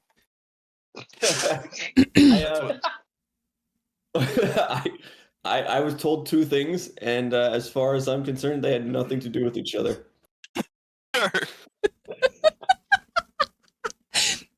You make your way back to the house. And by the time that you return to Halvor's Fretful's estate, the sky has started to turn the color of oversteeped tea, and the clouds are bruising with like violets and grays as like the sun is starting to set.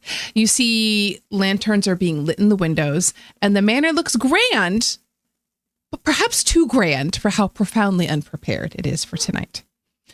You make your way to the front door and come towards the entryway. Actually, I placed you Right there. I'll put you outside. Oop, oop. As the doors burst open. Oh, thank that. Oh, God, look at you. Well, is that what chewing on your arm? No, you know what? Never mind. Never mind. He ushers all of you inside, and he lowers his voice down to whisper. When Hilda's in the drawing room, she's judging the tapestries. He pulls you into the kitchen. You absolutely must start prepping the feast now. The kitchen is, well, mostly stable, right? Go. Do whatever cooking people do. Just whatever you do not let Brynhild hear you. And he shoves a stack of aprons at you.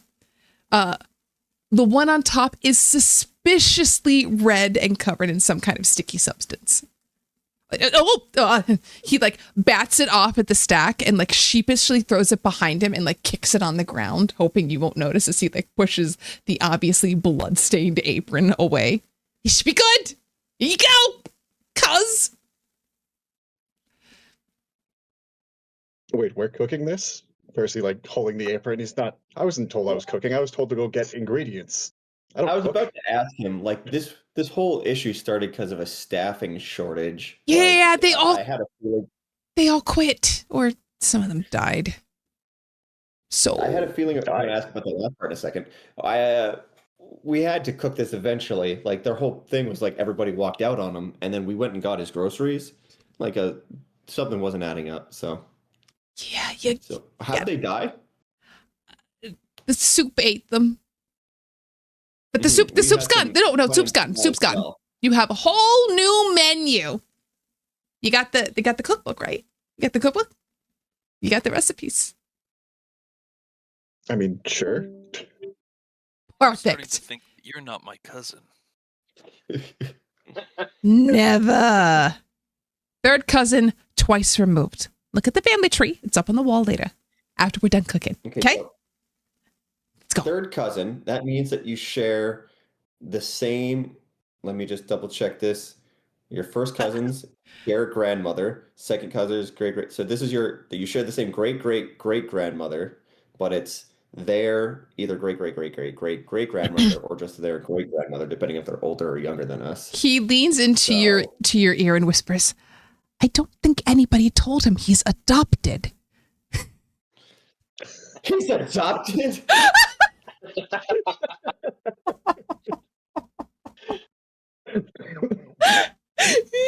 That was the first removal. The first removal was of my nuclear family. You lost the other 4 of your brethren somewhere in the depths of a place called New York City? Yeah, I don't know. I really miss it there.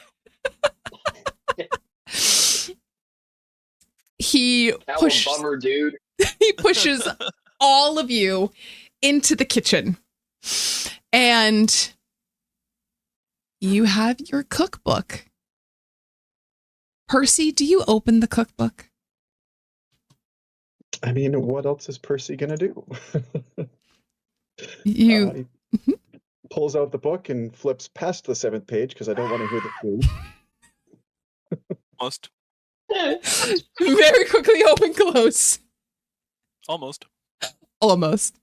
And you let me edit in all players.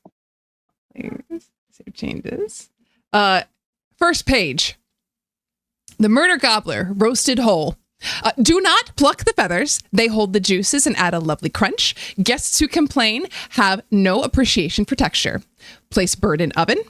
Oven should be hot enough that you hesitate for a moment before sticking your hands near. This is how you know it's ready. Roast until the feet curl, the feathers crisp at the tips, and the beak opens wide in silent protest. This is normal. Do not be alarmed. If the bird tries to kill you, simply rotate it 180 degrees and continue cooking, as the finished fowl will no longer harbor murderous intent. We get on. I feel safe about this now. We get on to page 2.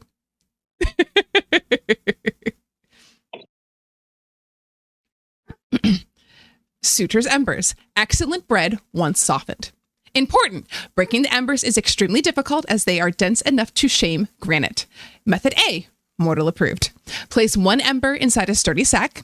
Slam repeatedly against the stone surface. Continue into the cracks or till you reconsider all of your life choices, whichever comes first. Method B, fairy assisted, emergency only. If a fairy is present, grasp fairy firmly by the waist. Rotate the fairy back and forth very quickly. As momentum increases, the wings will begin to act like a reciprocating saw. Apply fairy to ember. Do not tell the fairy what the wings are doing. Fairies get fussy about these sort of things. Once opened, apply a gelatinous cube to soften for consumption.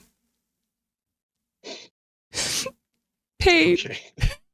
Is Percy reading these out loud, or is this just for like Percy? This is for Percy, but I'm reading it for all of you. You can choose to tell them what you want to tell them. I'm going to keep that method B quiet for now. Yeah, that's probably fair. The turnip sentries. These require delicate handling. Select a turnip from the batch that is least likely to bite you. Signs include reduced snarling, fewer curses, minimal foaming. Proceed with carving as quickly as possible. Contents may scream in abject horror. This is a normal reaction to being carved again. Offer comforting words if you like, though they won't help. If the turnip attempts to bite you, place it in a firm headlock, rotate it 45 degrees, and restart the carving process from the opposite angle. Dispose of excess soul residue responsibly, not down the gravy river. We all remember what happened the last time. Oh, that's where the potato people came from. And the last page. All players. Cranberry gelatinous jelly. Warning, do not touch with bare hands. The jelly is technically alive. If touched, it will cling and dissolve bones and make your fingers flop around like overcooked noodles. Some enjoy the sensation. I do not judge. To serve, hold a sealed jar at a safe distance. Angle the plate underneath and fling the cube directly into the dish. It will land with a satisfying wobble. Portions may jiggle menacingly. That means it's fresh. If it begins absorbing the plate, simply shout "No!"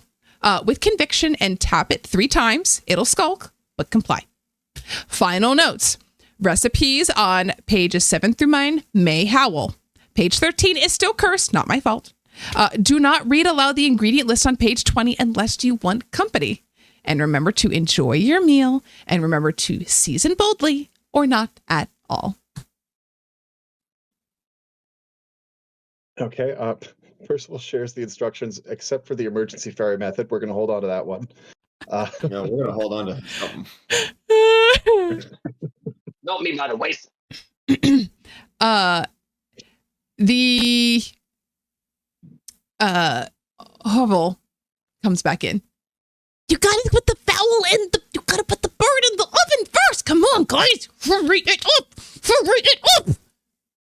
And goes back into the kitchen as you hear the crate starting to rock back and forth, and something, the murder gobbler inside, is trying to make its escape. All right, so something the instructions weren't clear about is, do we cook the bird alive or do we kill it so. first? It just I says don't think- pluck it. Well, it says that there's going to be murderous intent, which implies it's alive when you put it in. Yeah. So I reckon, Agni, you're pretty good at making things warm. Do you want to fire up the oven? Look, there's a second option for heating this bird. You want to use your I- Oh, sword? Magic Man's got some ideas.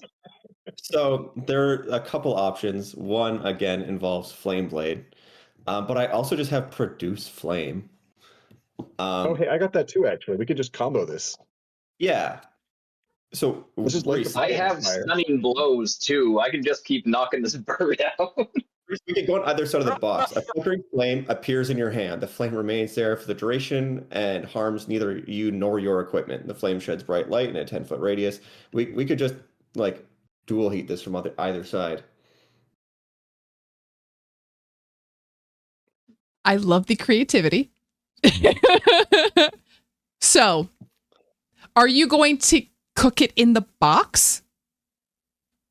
I mean, that feels like the safest way for us to Yeah, not get he's eaten. already in a contained area, and we have multiple fire users. Mhm. Why would we remove him and thus put ourselves in danger when we could just cook him in a pre He's like a microwave dinner. yeah, It's the- exactly. Is the box How made big's of? the Is it now charbroiled oven? because it's over like briquettes and what? It's like a flame grill. Flame grilled. Okay. So This is a wooden box, right? it is a wooden box. And as So you, isn't it gonna get, you know, Wood-burn stove. yeah, we'll see. it just keeps knocking against this. Or I could The person just Cast slams flame the blade fist on the and then- box. Stop that, you. stick the sword inside the box and then just wait for the banging to stop. I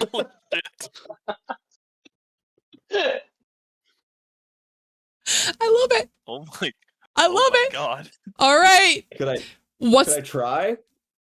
sure you can make an attack with your flame blade. Now, I guess yes, technically I'm using it as an attack. But yeah, I cast Flame Blade. It's a bonus action. Mm-hmm. It does 3d6 damage. Mhm. I have a +9 with it. Okay. So what am I rolling here? Does it? I think it just roll an attack with the flame blade. So you can just click on the D20 Yeah. sheet. 21. I mean, that hits. I would say you, Percy, probably see through the box. I'm just gonna give you a little peek at like the creature that you see, like peering out, staring at you. Yeah. As like the beak is wide and open as it lets out this almost like horrible scream as you start Since this has happened, you start to cook it and like it lets out this scream. It's just the sound of the air escaping its shell. It's fine, guys. And it just starts going you see Hovel come back in. Shh, make it shut up. It's just right in the what are you doing? Does anyone have a regular sword to get rid of the loud part? like, what do you want us to do? The bird screams. I think cooking it alive is a part of the cooking process. It just needs to do this. Again, if somebody could get rid of the loud part, and I just gesturing towards its face. I'm going to fly up to the box and I'm going to just give it, hey, keep it down! And Okay, try and hit it up. You're gonna palm strike its face. Strike. let's go. So, let's make an attack first. Yeah, melee attacks, then 1 key point, and then con save. Okay. So we're not looking on. Oh my god. Oh, yeah, okay. So it hits. So it's going to take the damage. Oh, what was the damage for the flame blade? We never rolled what the damage was. 9. Okay. So 9. What is the damage for your fists? It's saying that it is. Oh, I can't scroll down enough to see it. Yeah, just roll If you the if you attack click if you click the purple part that says Fist of Mercy, that'll roll the damage for you. Okay, 6. Oh, Okay, so 15. All right, and now it needs to make a con save. Oh my god, here we go. All right, birdie boy.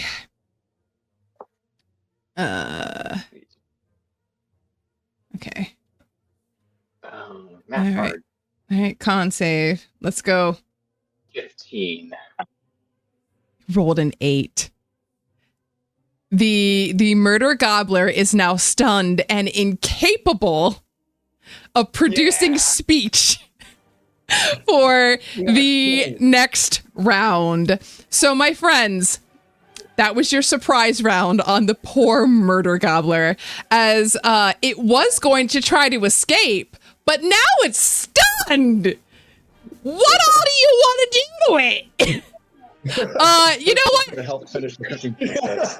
Tenderize the meat. Produce flame Tenderize it. and then throw it at the bird as part of the spell attack. Okay. And I rolled 11, but he's stunned, right? It's done, so you have advantage. Let's try that again. There we go, 18. That's more like it. That hits. And that does, alas, only 4 fire damage. Oh, wait a minute. I like that we're not like rolling initiative. We're all just like, who wants to fuck them up? If it fails when it comes out of the next one, we are going to roll initiative.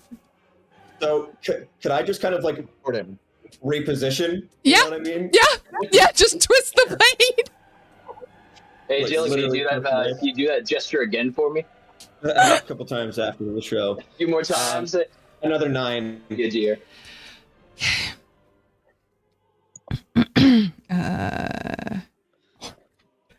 Okay. I look over at Titan, kind of like, what are you doing? Get in on this. Yeah, I'm Titan. trying to cook. What do you do to help cook the bird? All right, I don't know anything that can help cook it. You never cooked before. The thing. I was gonna say, but in a way, I kind of have a giant meat tenderizer. That's what I'm saying. So here's the thing: is I know it needs to be cooked alive, so I'm just gonna say this is non-lethal damage. But I am gonna fully swing down on it with my maul. Okay, let's go ahead and swing. It's With with advantage because it's stunned. Yeah. So that'll be a. Oh, I rolled really poorly with a 15 total. Is that with the advantage? That's with advantage. I rolled a 1 and a 7. Its AC is 14. It hits. Yeah, you got the voting. Go ahead and roll your damage. All right, we'll do. So that's 8 points of bludgeoning damage. Okay. Oh no! Wait. Oh no, that's the new hex blade. This one is. Yep. Interesting thing about using a maul, a very heavy hammer, to hit an already engulfed in flames wooden crate. It tends to break the crate apart. And as you do that, the murder gobbler, because stun lasts for 1 round, it stands up, coming to its full height of 5'8". Oh my god, it's huge.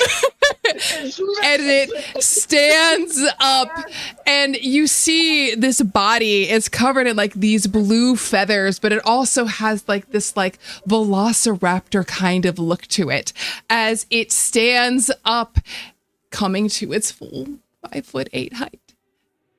And I would like for now everybody to roll for initiative. Yeah, makes sense. I just gotta say, I didn't think this thing would be so massive.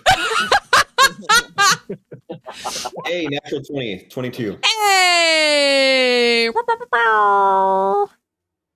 First crit. Cliffy got a 6. Oh my god. Okay. I got a 5. Okay, hold on. So that is who was the 5 again? Okay, so that is Titan. Okay, add. And Titan was a 5. And then that means that Ignis was a 6. No, Percy was a 6. Oh, Percy. Sorry. Percy. 6. So I have, who am I missing?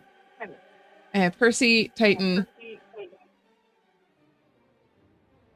What did Pock roll? 50. A 15? We're getting Echoes 3 again. It's okay, Pock. I got all the murder. Okay. 12 I got. Been keeping all the pages open for the That's okay. how we're cooking. Okay.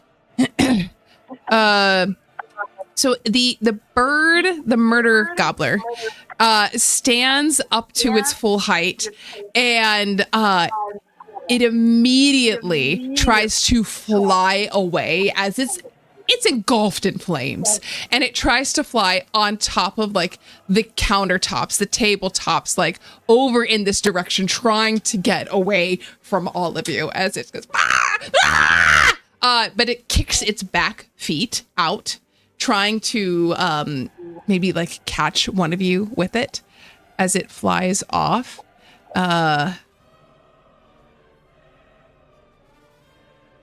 So it's going to use its talon attack, and it's going to use its talon attack probably. Oh my gosh, why can I not pop it out? There we go. Probably against the person who had the blade inside of it. So, sorry, Ignis. It is going to use its talon attack against you.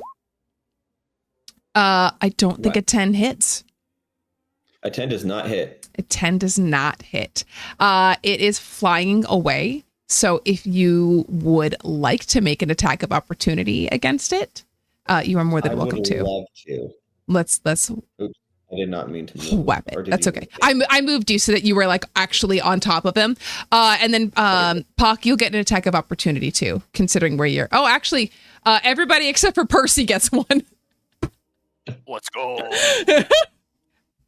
Remind me how attack of opportunity where I still rolled a hit. Yes, you do. It just uses your reaction. Yep, it just uses your reaction. Exactly. 14.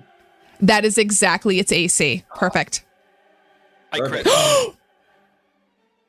Let's go. And then I rolled 8 damage on my flame blade. Oh my god. Oh my god.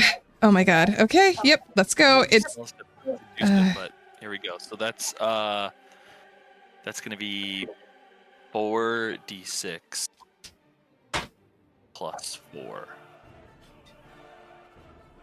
Let's go. I see a couple 6s. So that'll be 20 points of non-lethal damage. Let's go. Oh, right. Yeah. I do not subscribe to the same mercy as Austin. It's alive. I'm following the recipe. Okay. The bird, the murder gobbler, starts to fly off. Its feathers like singeing, and you come up and you're like stabbing it again, putting flames to another portion of its body. And as the now smell of like roasted bird starts to fill the kitchen, but also like that awful smell of burnt hair is kind of mixing in with everything. You come down with your maw. You come up real high over top, crash down. You think for a second and pull back at the last moment as to not smush the head down as the bird goes onto the ground, push boom onto the table. I need you to roll to see, I guess it would be a sleight of hand to see if your thing doesn't hit the table with it and cause a really loud boom if your hammer doesn't hit it. Okay? Okay, yeah. I'm gonna be a ninja must never reveal his presence. Huh? So I rolled a 4.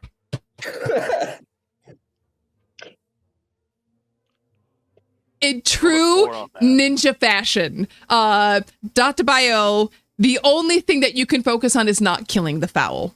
And so just this noise comes down on the table, cracking it. One of your prep stations is now, the DC is going to be higher to prep the rest of the meal. That one. As the table is now cracked in an uneven surface. But the bird is now knocked unconscious. As it just smolders.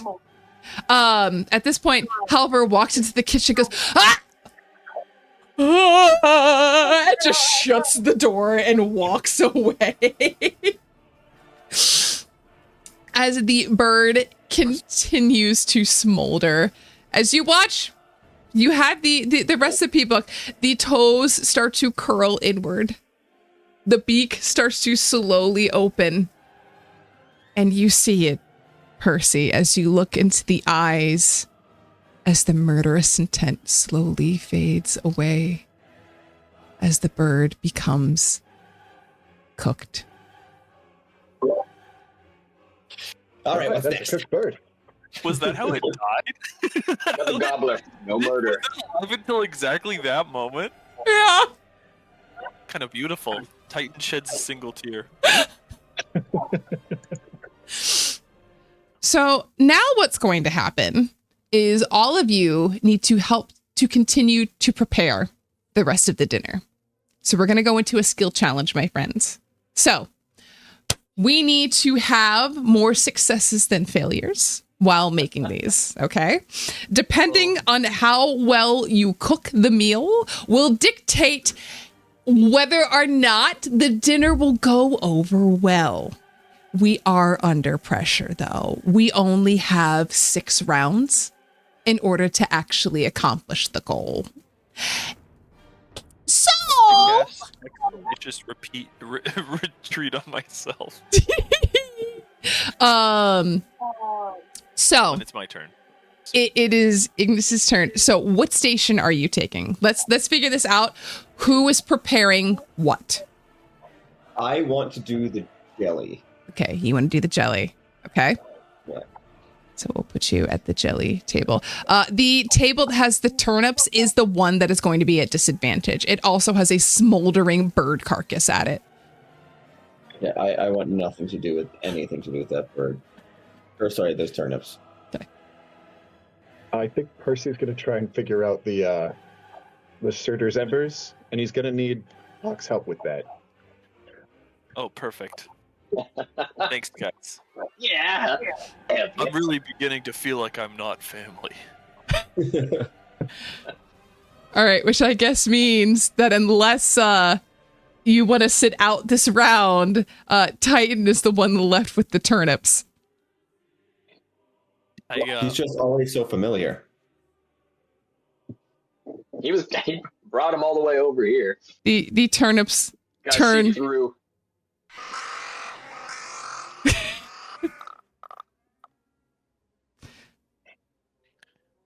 All right, my friends. So we're going to start with Ignis.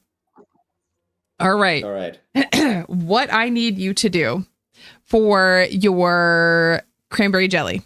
Okay. Yes. I need you to make a dexterity saving throw as you go to toss it onto the bowl. Okay. The dex save, I want you to actually, let's make it a 15 to properly toss it out onto the plate below. All right, I got a 12. That's plus 6. 18. Okay. You are able to onto the plate without it landing onto the friends that are directly behind you. I'm good at cooking. Fantastic job. Now we'll come back to make sure that it doesn't eat through the plate. All right, the two of you. We are on to the Ember Station. Okay. Percy, how do you go about this? So, time is tight, but I feel like I should give Puck the benefit of trying the first method first. And failing that, I'll let him know what the emergency method is. Okay. It is a DC 17 strength check in order to take the bag and whack it onto the ground to break some of them open. All right, Puck. Have at her. Okay. Me, I'm a little guy. You're a big guy. But see, you could be bigger. And I'm going to use my... as a fairy, I can use enlarge or reduce size on a target. So I'm going to make Percy enlarge to be extra big, to really have some extra oomph into swinging the sack over and tenderizing these rocks. How tall is Percy? He is a whopping height of... Give me 1 second. Give me a second. That's okay. 5'10". Percy is now 11 feet tall and taller than the ceiling. as you whoop in size, going from medium to large. You are now hunched up into the ceiling like, you're going to have the what is it, a +2 for strength within large? But you are going to be swinging at disadvantage as you now can't bring it back to come down. You're just kind of coming down, so you've lost your leverage. Does the target has advantage on strength checks and strength saving throws? All right, so it'll be a straight check then. Since it gives advantage, it'll be a straight check. Being enlarged? Yes. All right, so I got +1 because I was at -1 before.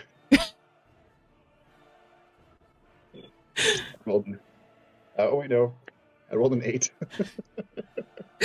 You go up as...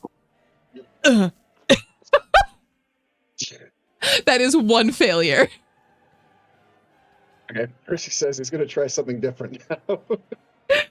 In his giant form, easily grabs Pock by the waist and starts spinning him like those little fairy wind-up toys. That'll be the next round. As you grab... we'll get to that the next round. Titan, you are at the turnip processing station. I need you to make a sleight of hand check. You only need to get through one of these to make it work. You have 4 attempts. DC 12 to carve. As any good ninja, I have a +1 to this. I look at them as I select the one that's least likely to bite me. I'm like, you guys gonna do this together, okay? Yeah, you especially. I'm gonna call you Roger. Okay, I'll call you Jeff. Perfect. I take Jeff over, and I will roll a sleight of hand, and I got a 15.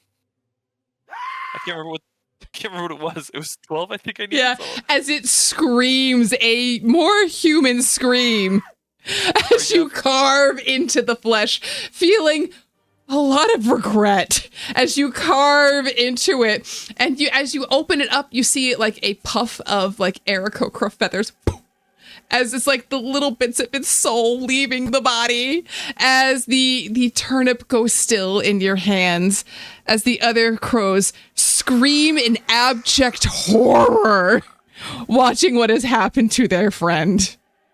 Yeah, that's gonna happen. But that's a success.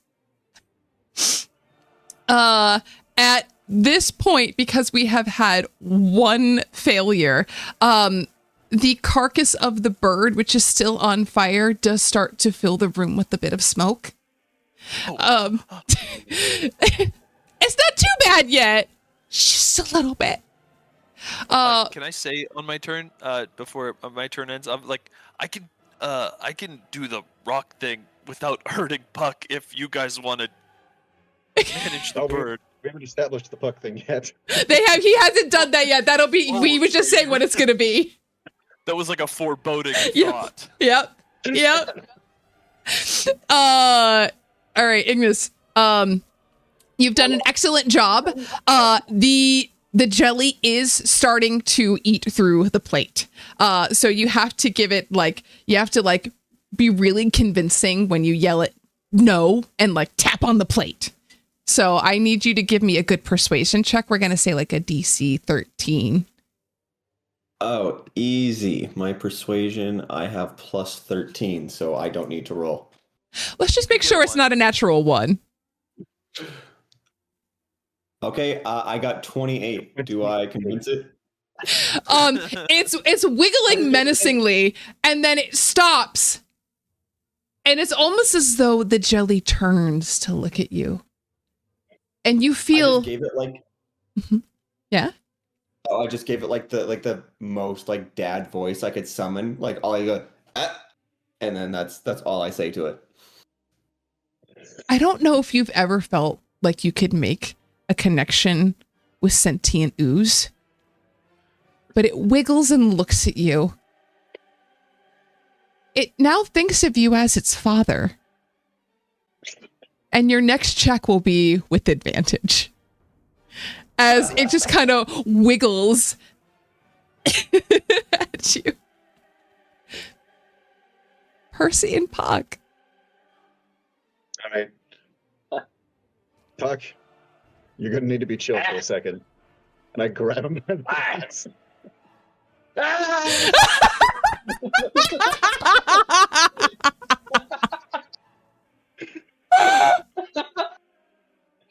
And I just start doing this. Oh my god. Oh my god. Not! We were getting All right. on! Oh my god. Make us slide a hand check, but add a +5 to it because of Puck's wings.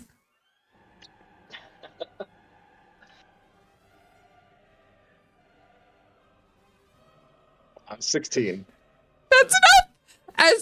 As you're being spun around and you're starting to get like this horrible case of like vertigo. All of a sudden you feel your wings start to like brrr, and like cut through like this rock. It feels really hot. And you're like, what the hot. As it's going so fast. Is it the friction? Is it the embers inside? We don't know. But you look and like smoke starts to like erupt from the top of this as we smell like burnt nails, and you look down and see the once pristine, clear, slightly blue tinted wings have now taken on a slightly yellow and browned look as they're starting to get toasted by being moved fast enough to cut through the rock. But you successfully cut through one of them, counting as our second success. Good job, Puck. Just hang in there a little longer. Puck, I need you to make a Constitution saving throw from getting sick from this. We'll say DC sure. 10.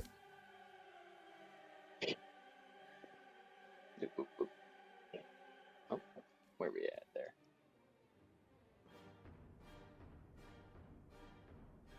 there? There we are. Hey! Oh yeah! You may be small, but ye are mighty. As you are spinning him around ferociously, Titan, you are getting ready to maybe deal with the bird. The door bursts open and you're expecting to see Halleck, but it's not. It is this beautiful creature of a person with long blonde hair, slightly pointed ears. Girl, guy, you're not sure. They're just like androgynously gorgeous. And they go into the kitchen. I'm here to tell you that we have a vegetarian here this evening, and they prefer to not have their food imbued with souls of things that are living. I would encourage you to go back into the garden and to acquire a mushroom or two as a meat alternative. There are ones that are red, and they have 5 white spots on the top. As soon as this is done and you prepare the dish, then I can serve it on your behalf. I was the only one that didn't quit because I am simply a waiter. My name is Damsel, at your service. Okay. I'm like a bird on fire behind me. I just killed a turnip. I'm not feeling super ninja-y right now. I can't help but feel like the restaurants aren't always super honest with some of the things they say. Could we not simply lie to this one family member? I suppose it's an option, but what would you present to them that is mushroom-esque? This is beyond imbued. It looks like real imbued, but it's the vegetarian alternative. All right, I want you to practice on me. Tell me that this is a meat alternative. I'm going to make a deception. This is a meat alternative. You're going to make a deception check. The DC is going to be, we'll say it's a 20. Yeah, that's fair. I got a +7. 26. I mean, you go a very convincing argument here. The question is, though, do you perhaps have a conscience? Would you feel awful if someone is sworn to never eat meat and then you feed them meat? It's simply, I'm just playing devil's advocate here. Oh no, not in the slightest. No, I'm meat, sure it's just soul. I mean, I'm not I mean- asking, and well, I am asking, but I'm not telling you what to do. Well, look, if I had a conscience, I don't think we would be cooking with souls in the first place. So I think we're kind of past that. You know what? You bring up a compelling argument here. No, look, I'm not against going and getting the mushrooms. I just don't want to be the one to do it. You don't want to be the one to get the mushrooms. Certainly. I suppose I could get the mushrooms and bring them back to you, if you would rather cook Great. them. All right. I will go and procure them for you. Perhaps you want to, I think the bird is possibly a little crispy. And why is it not in the oven? Why is the bird why is the bird cooking on the countertop? All right, mushroom. Yeah. All right, I'll go. Damsel goes out to gather mushrooms. Titan, what would you like to do? Yeah, okay. I am going to try to extinguish the bird, and this is how I will do it, and I don't know if you'll allow it, but it's on fire. Right? Mm-hmm. So if I were to use my body to put it out, it would damage me. Yes. So if it damaged me, would my armor of Agathis pull it off? I love it. Yes. Yep. Yep. The bird is prone and unconscious and dead. So you definitely hit. You are going to take 4 fire damage. Okay, out of my 15 temporary HP. Yes. So I have 11 left. Yes. And the bird takes 15 cold damage as it cools off. Yeah. I'm glad that works out. I love that. I love it so much. You jump on top of it. All of you see like steam and hissing noises, and you look, and there is now like a bird, like char on your. It almost looks like you're wearing like a band T-shirt or something. As it's like the bird, but also it looks like the bird's breathing fire too. Like it looks pretty rad, honestly. Hell yeah. That is another success. That is another success, Titan. As we get back to the top of initiative, Ignis, you're going to roll with advantage to convince your new child to continue to not eat the plate. Got it. And I forget, was that Persuasion? Persuasion? Mhm. Okay. So first roll is 21, and then my second roll is a 28. Jesus. Bards, man. I love bards.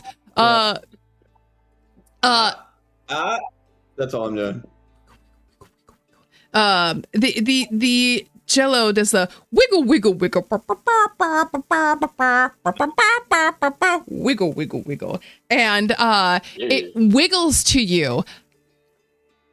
Can you make a perception check for me? Yeah, do I have to roll to not fall in love? 21. You are able to see that it is wiggling in a pattern that makes letters. Oh no. And it says, "Dad, I love you." Oh no. Wow. So special. We find Ignis growing a heart, and his heart grew 3 sizes that day. Is there like a casserole dish lid I could put? Oh, like a over it cloche? so I Yeah, you could put a cloche over top of it. Yeah. Yeah, I can't deal with the emotions. Like So As you put it on, it kind of smushes the top a little bit. It goes like kind of noise as it just like inside. It's like when you break a candy bar, it still tastes the same when it's done. That is another success. All right, the two of you. How your wings feeling, Buck? Make another check. We got to cut another piece of bread open.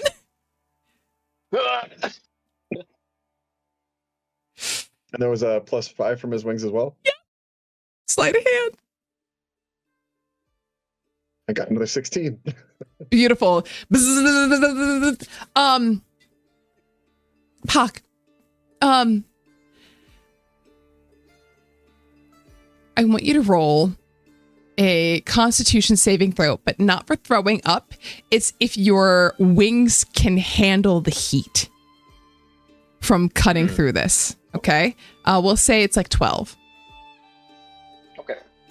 Con save. 17.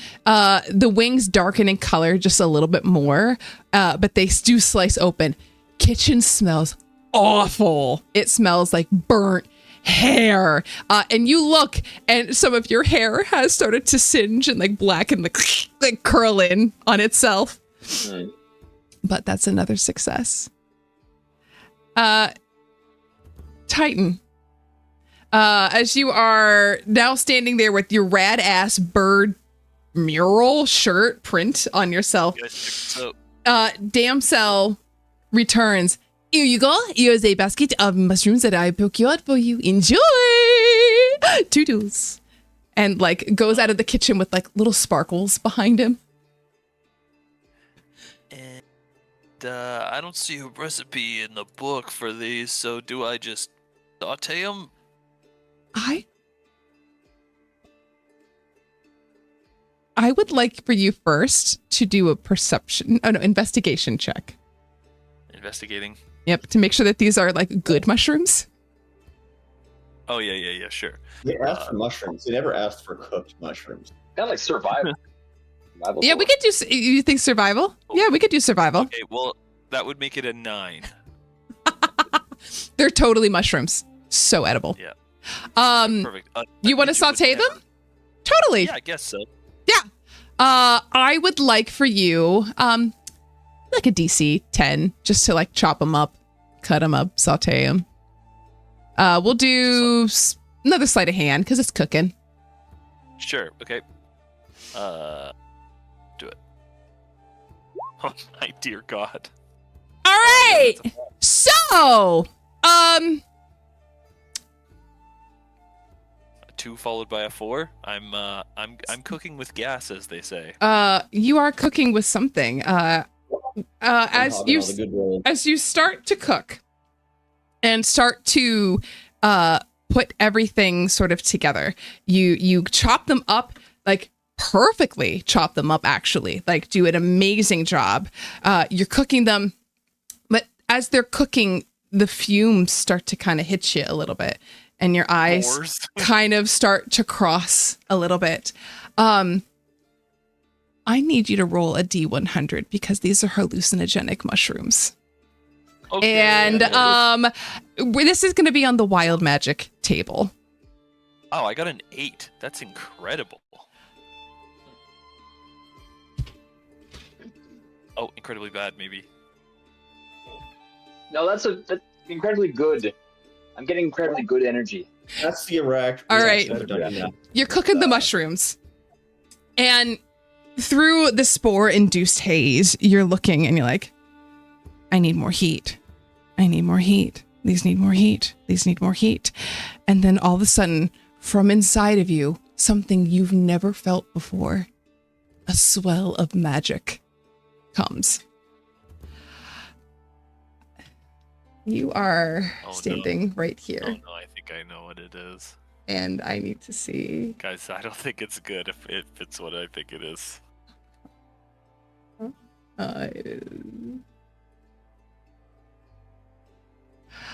You cast Fireball on yourself. Myself, yeah. I need you. Question. Yeah. Can I see myself? Can you see yourself? I have advantage on dexterity saving throws on things I can see. Is this an out-of-body experience? Can I see that? Can I see that something's happening on myself? I will let you roll an insight check with disadvantage. Okay. Ninja must always be aware. You're a little high right now. 18. You see that there's something happening to you. I will let you have advantage. Okay. Everybody except for Ignis needs to make dexterity saving throws from the nuclear bomb that is just ignited in the kitchen. I just got a 13. I am not very dexterous. We'll say I'm saying it's probably like a 15. Yeah, if it's Okay. my spell save DC, that is 16. All right, it's 16. I made an 18. 18, okay. I And think I'm ensnared in large hands right now, so I don't know if I just. you're at disadvantage. Okay, Yeah. okay. I'll let you have it at disadvantage. 14. No. I get a little cooked. Give me a second here. Little spicy. And make sure I give you the correct amount of spell. Yeah, you D6. I was right. Let's go.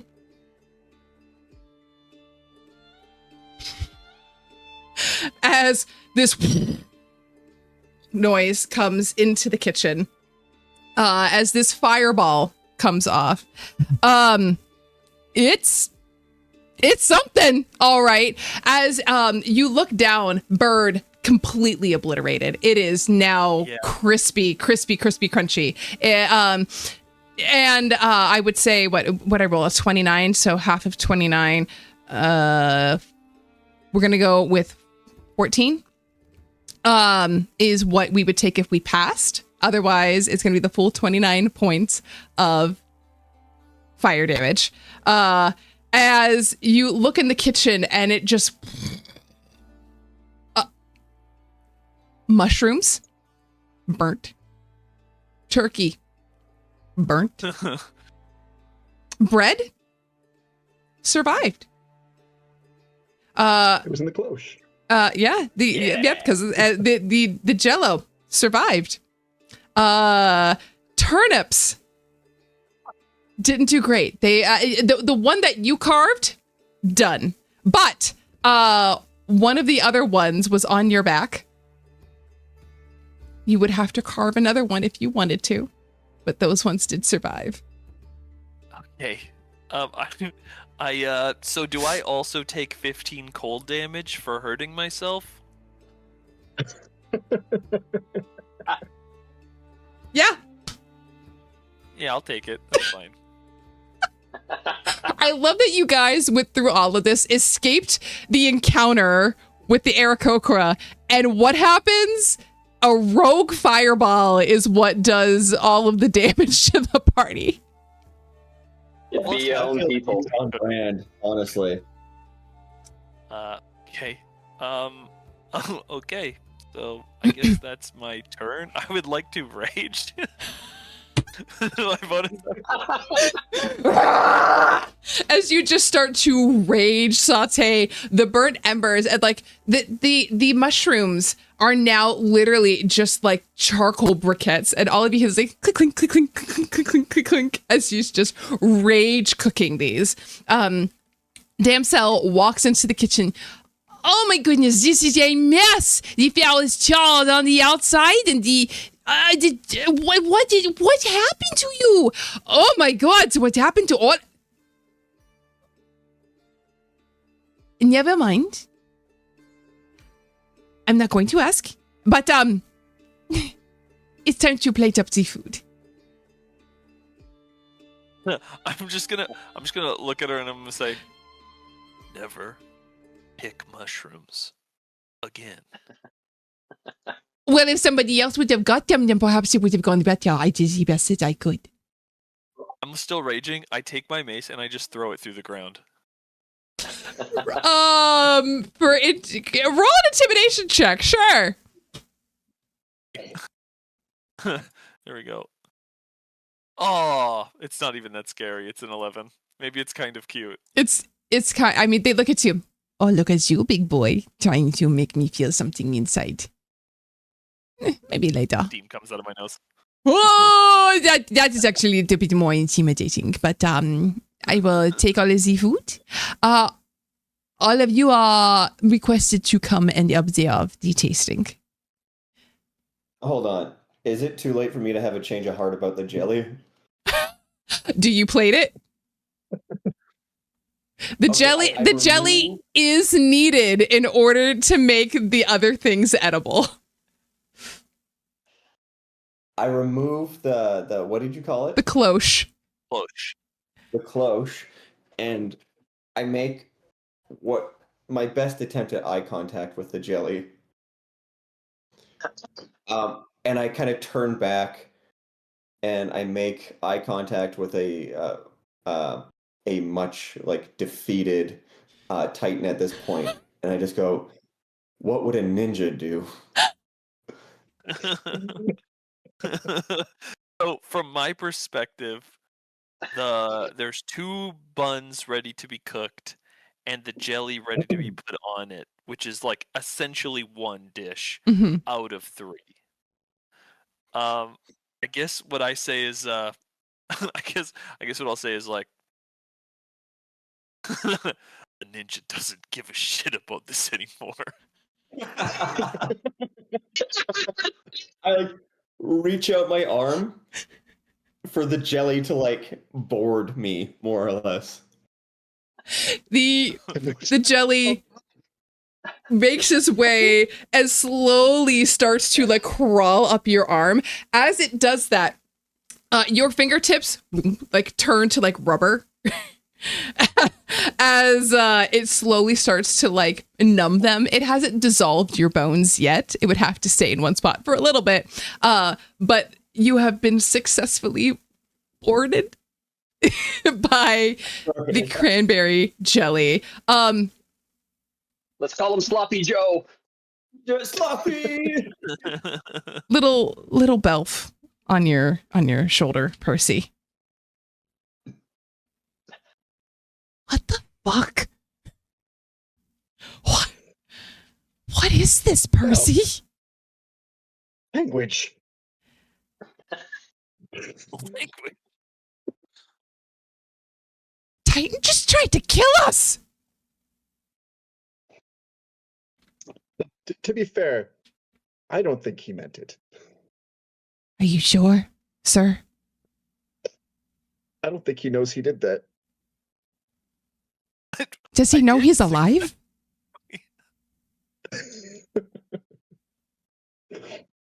All right. Feel better. And like taps you. And you gain 5 points of healing. Wow, that's nice. You get all of your food plated.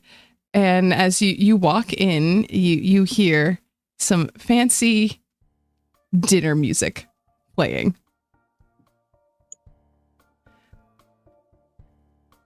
You all come in to this grand dining hall, tossing the food onto the table. You see Brynheld Gruff sitting there, straight-backed, unsmiling, hands folded neatly, as the food is brought out to her. Her braided beard is wrapped in like silver rings, etched with these different runes. And she sits there, inspects the food. You expect me to eat this? Oh, wait. No. I waggle my fingers and cast Prestidigitation to make it look more edible. Oh yeah, what are the limitations of that? I have it as well. Doesn't it make things taste better? Light snuff out instantly clean. Yeah. Clean. So I'll cast it and I'll remove the char off of the bird.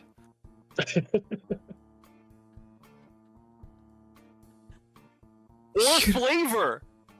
Or flavor. Oh, Chill seasoning. or flavor up to 1 cubic foot, and I- I'll make it'll make the bird taste like chicken. Aye. Just kill your bird. Bold. Risky. Possibly illegal. And she looks up at you after taking a bite. I approve. Victory. As she continues to eat this horrible meal. Tries to eat the embers and like cracks a tooth because there's no cranberry jelly on them. It tastes like cranberries though. I wave my hand over it. It tastes like cranberries. Cranberry jelly taste flavor, and she's like as you see like a tooth visibly pop out of her mouth. She slams her hand on the table. Finally, some food with some character. Reminds me of the campaign at Icewind Dale, Fretful. You're not as much of a nincompoop as I thought. Wonderful job for the feast, Phil. Wonderful job. As all of you are escorted from the kitchen, Havel runs behind you. The music stops as the door shut. You did it! I don't know how the hell you did it, but you did it! I could kiss you! I won't. Don't. I won't. Okay. Definitely don't do that. Your family. Your family anyway. Yeah. He hands you an envelope. Open this outside, okay? As he runs back into the other room to go eat. What I feel like this is going to explode. I leave. I'm so mad. My rage is probably like just starting to steam off, and I'll use another charge. Do you open, like, do you tear open the envelope? I'll take my giant thumb fingers and I'll rip the top off. You tear open the envelope. And you see inside of it is a brochure with a man, a gnome, maybe a wandering gnome, that will take you on a free winter holiday vacation. And it says inside of it, are you tired of being taken advantage of? Have you put your life on the line? Get the respect you deserve. Okay. Oh, Just sit through a free 90-minute presentation about a timeshare in Clearwater, Florida. No purchase necessary. Eldritch blast the letter. As you all have been gifted with the opportunity to listen about a timeshare in Clearwater, Florida. As Hubble hell yeah. puts his head in for a second. I've got property right next to it. Shuts the door. And that is where we end our game, my friends.